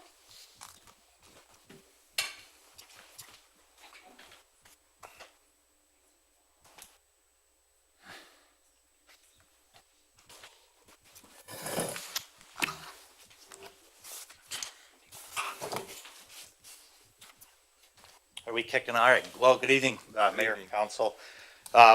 Basically, this year's coming, it's already been mentioned that the SAFER grant expires in October, basically October 9th of this coming budget. Wayne was awarded that grant back in 2016 and benefited it for almost 3 years. Hiring issues and resignations extended that 2-year grant into a 3rd year. So we really knew this grant was ending and this was going to be the tough year to you elected officials are going to have to make some tough decisions as what you wanted to see for the future of the Wayne Fire Department. What we're asking for this year is an increase in 4 personnel. We have 5 currently under SAFER. We're allowed 6. We're running 1 short right now. So basically a decision had to be made as to what we do with our increase in overtime to sustain current acceptable minimum staffing levels for the city of Wayne, or do we move forward with hiring? We worked pretty good through the budget session and we were able to reduce some costs in our operating, our expenditures in maintenance and station maintenance and our transportation costs. And considering the increase that would have had to have taken place to maintain a staffing level of 4 per day, the recommendation was to hire 4 firefighters moving forward. The budget obviously starts July 1st. Those firefighters would still be covered under SAFER until October 9th, once the grant ends, and then we're asking that the city pick that up for the remainder of the budget. I think other than that, really, that's our big request this year. Other than that, it's pretty status quo. Okay. So just so everybody, it's the same guys, we're funding it instead of SAFER. Yes. At some point, so that everybody understands that. Okay. Any other questions? Mayor Racy, so you're saying that the SAFER grant is ending October of this year, correct? Correct. And that was actually really my first question was, how's the overtime at the fire department? Has it leveled off? Has it increased? Has it decreased? Currently, Last 3 years. the last 3 years, it's leveled off. I mean, obviously, coming out of the merger with Westland has changed some things. Okay. This year's budget was budgeted for $160,000 in overtime. Right now, we're at about 71% of the budget, and we're running at about 77% of our overtime spent. So we are expected to go a little bit over this year. At our budget session, we had accounted for that into the next budget. And is part of the contributing factor is the fact that we are still short of a fire person? Yes, for that SAFER grant, yes, that's correct. And we saw, obviously when we apply for a SAFER grant, the expectation is your period of performance starts, you're afforded 6 positions, you hire 6 positions, and you leave. This region in the state and nationally is very short on firefighters, believe it or not. People don't want to do this job anymore.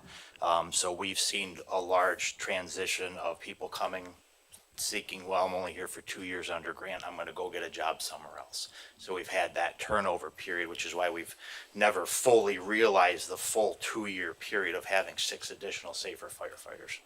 Public safety's really been hit hard, Yes. paramedics, et cetera. Roughly, what's the dollar amount? Once the SAFER grant is gone away and we pick it up? The budget impact, I believe, is, the numbers that I have may be a little bit different than what budget has, is 462,000, I'm sorry, 312,320. Is that on page 8? I'll defer to finance for that. Page 8 is the expense side. Okay. What you want to do is look at the revenue.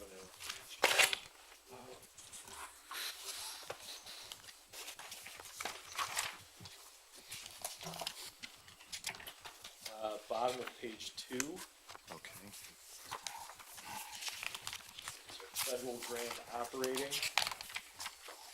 Second or third line from the bottom, You really want to compare the 19 amended budget of 472,000 to the 20 requested budget of 68. So just over $400,000 difference.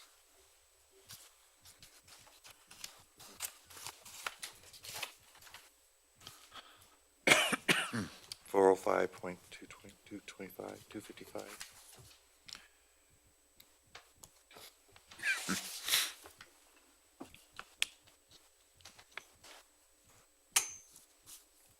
That's to cover 6 fire personnel, correct? 4. 4, I'm sorry. So we're not gonna hire the other one, or are we still trying to hire one person, but it's like very short time? The position we're hiring for right now is there's interviews scheduled for next week. That would just be for the remainder of the SAFER grant. Currently, right now, we have 5 on SAFER. The idea is to maintain 4, and then in October, that 5th would be let go. To the chair, so that's where I'm kind of getting at about the overtime. If we had that extra additional fire personnel, additional 1, total of 5, that would help reduce the overtime. We looked at a matrix of how many do you hire and how much overtime do you have to pay? Yes, And we ended up settling on 4 was actually the most cost effective. okay. So you can't eliminate the overtime. There's always gonna be some amount, just the way the shifts work. Okay. But I think we had all agreed that the 4 was the most efficient because it limited the overtime the best way. Without overspending on legacy costs. And Yeah, I mean, I'm always an advocate of hiring more people, but hiring that 1 is not going to reduce the overtime to cover the salary. It's not only just public safety, it's just, it's for the employees themselves, they, to be really, effective, employees for this city, we've got to have that balance in life. It's a fact of matter. So I look at that as well. I think that the city of Wayne is in its rebuilding stage, and I think the addition of 4 firefighters is a huge step in the right direction for the fire department.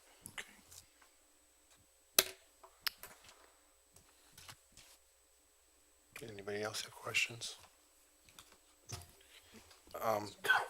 Technology, are we to the same level of technology before we split with Westland, or is there deficiencies from where that was? Because I know we kind of took everything out.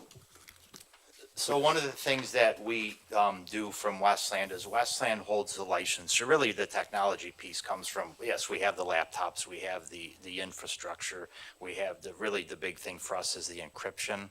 And that encryption is there through the server in Westland, if I'm not mistaken. The whole IT side of it, I don't understand. But as far as our EMS billing and that, well, not the billing, but the EMS report portion of it, which is HIPAA protected information. That license comes from Westland, and Wayne benefits at a reduced cost for using that. I know there's been some IT discussion about, the integrity within Wayne. I can't speak to that from my position. Through the chair. So, I'm sorry. Yeah, I mean, it looked like you had something you wanted to say. Well, just I think that'd be very beneficial to have this done, this survey done, for security purposes, for our emails purposes, right? Because we have to email FOIAs, which is, HIPAA comes in with those FOIAs, right? So we have to make sure that whatever we email out, it is encrypted. As far as computers and your general stuff, we're pretty good. But programming, that's where we're probably lacking. And security. So I guess the question is to the city manager, so does all of it come out of IT, or should we be budgeting a little bit in all these departments for technology? As we're going out with this, we're gonna do this and spend money, and we don't have any way to do anything. So do we need to have a little bit everywhere, or how does that work? One of the things that we had discussed during the budget meeting is Wayne used to be a member of Clemis. PD's very familiar with Clemis. It's their lien access and all that other stuff. Clemis provides a CAD interface that dispatches our runs for our dispatchers. Wayne's been removed from the dispatch since you've contracted to Westland, and now as we move to Dearborn, we did consider the technology side of that, and we did ask finance if we could reinstate that fee back to Clemis, which is about $3,500. And what that does is it kind of keeps Wayne up with the technology side of it for dispatch, because we have the iPads, we have the laptop computers. Now we'll have the CAD integration through Clemis, so as their dispatching runs, even no matter where you're dispatching from, that information is pushed to that device. So when that firefighter gets toned out and he opens up that iPad or that laptop, all his call information is being continuously updated. So we are making that attempt to stay up on the technology on the Because I know the 911 stuff, they're gonna be able to tell you, pinpoint in a building where you're at, and if we don't have the stuff to do that, we need to be prepared for that. It's gonna happen this year. So that's why I was concerned that That would be citywide, right? right, but I mean, but you guys were gonna, Yeah. it's you going out to Ford Motor Company, you gotta have something more than just the city, you know, because that's gonna affect everybody at some point with that. So I just wanna make sure we're looking at those technology issues that you're gonna be faced with here in the future. Just make sure that, is it just them, or do we split it between all departments, or does it all come out of IT, or? No, we operate all under one budget. But I understand that. I understand it's one budget, but is it a little bit here, or is it doesn't really matter? It doesn't really matter. Okay. We cut all the apples off the tree. Right. Remember, we all put everything into one budget, so we all operate under one budget now. So it's not So- divided up much anymore. So they don't have to worry about No, that. because I look at it from the perspective of when I get a grant for a new ambulance, that's money I'm not having to spend on the fire department on an ambulance. I can shift that maybe over to the police department or the DPW or somewhere else. That's how I look at it. Okay. And that's not a great thing, because we're not, but it's how we've been doing things. So, any money that stays in the budget that we don't have to buy these things, that comes from a grant, is, money that we can use towards things like this. I mean, we operate dollar for dollar still. I mean, we're still very lean.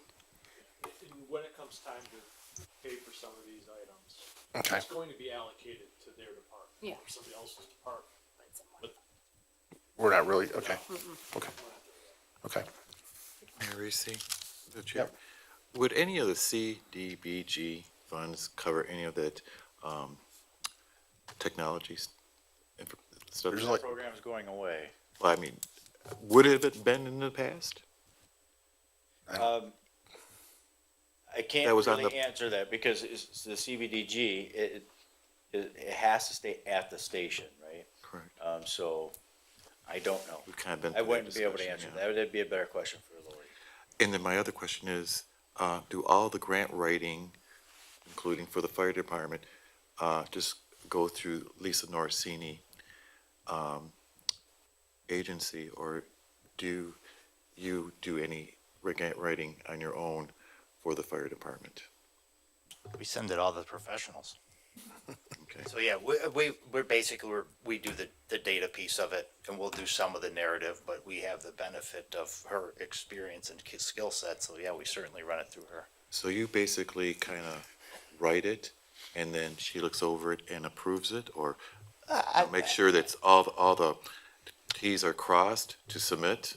Yeah, I would say it's more of a team effort because they are certainly more skilled at the word set than he and I would be. I mean, we're blue collar workers at the end of the day, so I give a lot of credit to the grant writers who do that. So, I mean, we have the data, so we can provide all the data to them and the narrative. Like, we can explain to them in a narrative form of why we should be running 2 ambulances as opposed to 1. We provide that inside knowledge, and then they put it in their words. So my understanding is that you provide her with the information she needs to fill in the blanks. Yes. Thank you. Yeah, but not necessarily. Not sure where these questions are going. First of all, I just want to make it very clear, and I'm sorry to get a little bit upset because this is coming up all the time. My company is not having my contract to write grants for this city. It's not part of my contract. In fact, I have a writer who works with me, who's very technical, very smart. We share a lot of responsibility. I pay him out of my own pocket. I pay a lot of money out of my own pocket for him to help me to make sure that we have a lot of information done. And certainly, it's like when you have an engineering grant. I'm not an engineer, but I can put the pieces together. In some cases, there's going to have to be some expertise.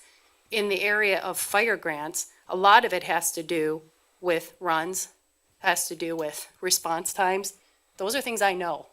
Those are things I pay attention to. Those are things I know in the back of my head because they do a great job of making sure that I know it. I write, I would say 95 to 96% of the grants for this city. And I have been. So I'm not sure where the line of questioning is going. It's a little offensive, but thank you. Excuse me, I apologize if that seemed to offend you. I have a right to know. We have a right to know. We've That's all. discussed this 100 times. I'm just asking a question, that's all. Ms. Narson. Mayor, I don't know that this is part of the 2020 budget. I agree. We'll move to the next. Anybody else have questions? Anything else? Good, okay, all right, thank you. Next up is Police Department.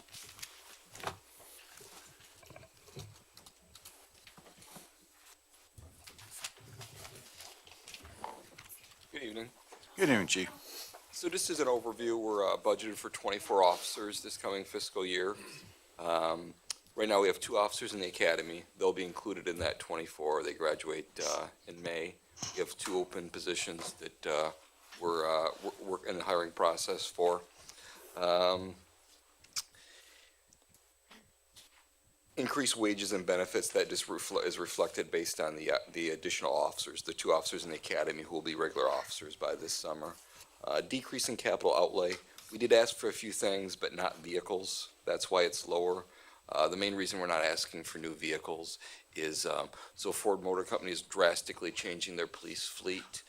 They're only using Explorers, which we like, but they're all going to a hybrid model. And they're much more expensive than the current model. So we were very reluctant to buy a more expensive vehicle that was completely untested.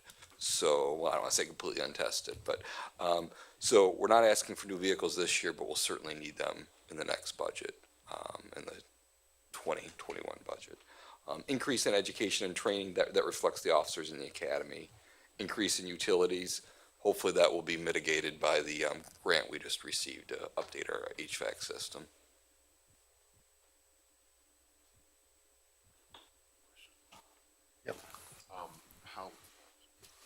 How many vehicles do you anticipate asking for in 2020? 2. Just off the top of my head, they're between outfitting and everything, they'll probably be around $50,000 each. Each? Yes. That seems low. So the actual vehicle is $35,000 to $40,000, and then the outfittings 10 to 15. Okay.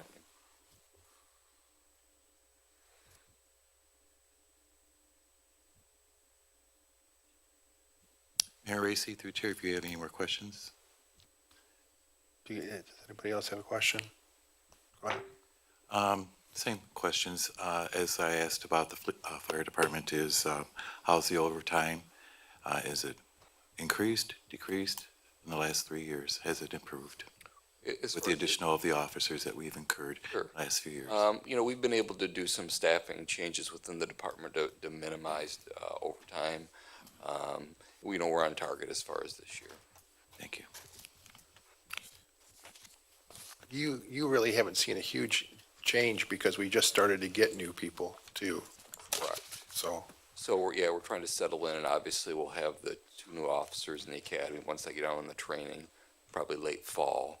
So we'll able to, do some adjustments there, which, but, this time I really, overtime's not a big problem with the department, I don't believe. how is the morale? I mean, because the 12-hour shift, is that still working, or is it something we're going to have to look at in the future? There, at this point, Mr. Mayor, there's very few options other than 12-hour shifts. I mean, the vast majority of the cities in this area use them. It's the best way to distribute staff, particularly with low numbers. We've looked at other options. There just aren't any feasible options at this point.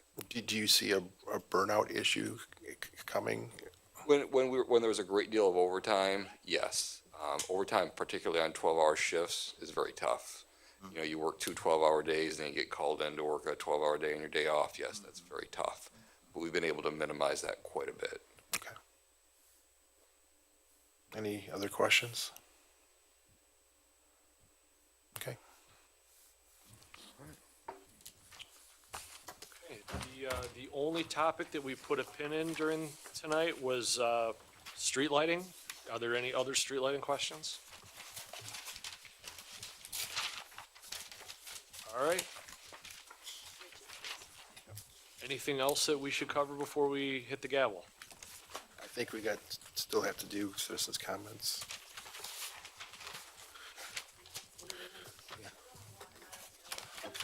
Well, we still got to say it.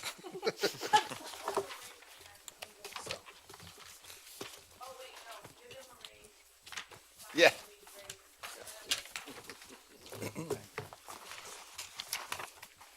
Go ahead and move the agenda.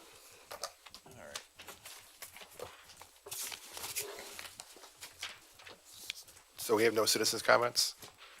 I have one thing, I sent everybody email, if you need to talk to, the court administrator, Linda Gable, about, their court system, please contact her, in the next day or so that you have the information for the next meeting about seeing how their system works. Other than that, anybody else have anything? No, I haven't. Mayor Reese, if there's anything. No, go ahead, Mayor Pro Tem. I didn't get the information she promised me yet, so. Okay. If I ever get it, why, I'll let everybody know what the bid entails, the equipment. Okay. I have the city manager. Could you look into that? I think Jeff would also have it. He was asking for the bid information, what was sent out for the specs. I did send that to you guys. When? About 3 or 4 weeks ago. The RFQ. Yes, I did. I sent it to the council. The new one? And the- Yes. Oh, I'm sorry then. No, So that's That's what he's been looking for. I looked. Send it out. Okay. Any other questions or? Maybe it's in your spam. I was just going to say is that, we got some good news the other day. I think that was all on our dashboard. That was a huge relief for all of us, seeing that grant for our police department for the heating and cooling system as well for some other very needed improvements there, needed necessary fuel efficient things there. Also, I found this to be very uplifting, enlightening, informative budget meeting that we've had this evening. And with that, I would make a motion to close. Do we have support? Support. All in favor? Aye. Aye.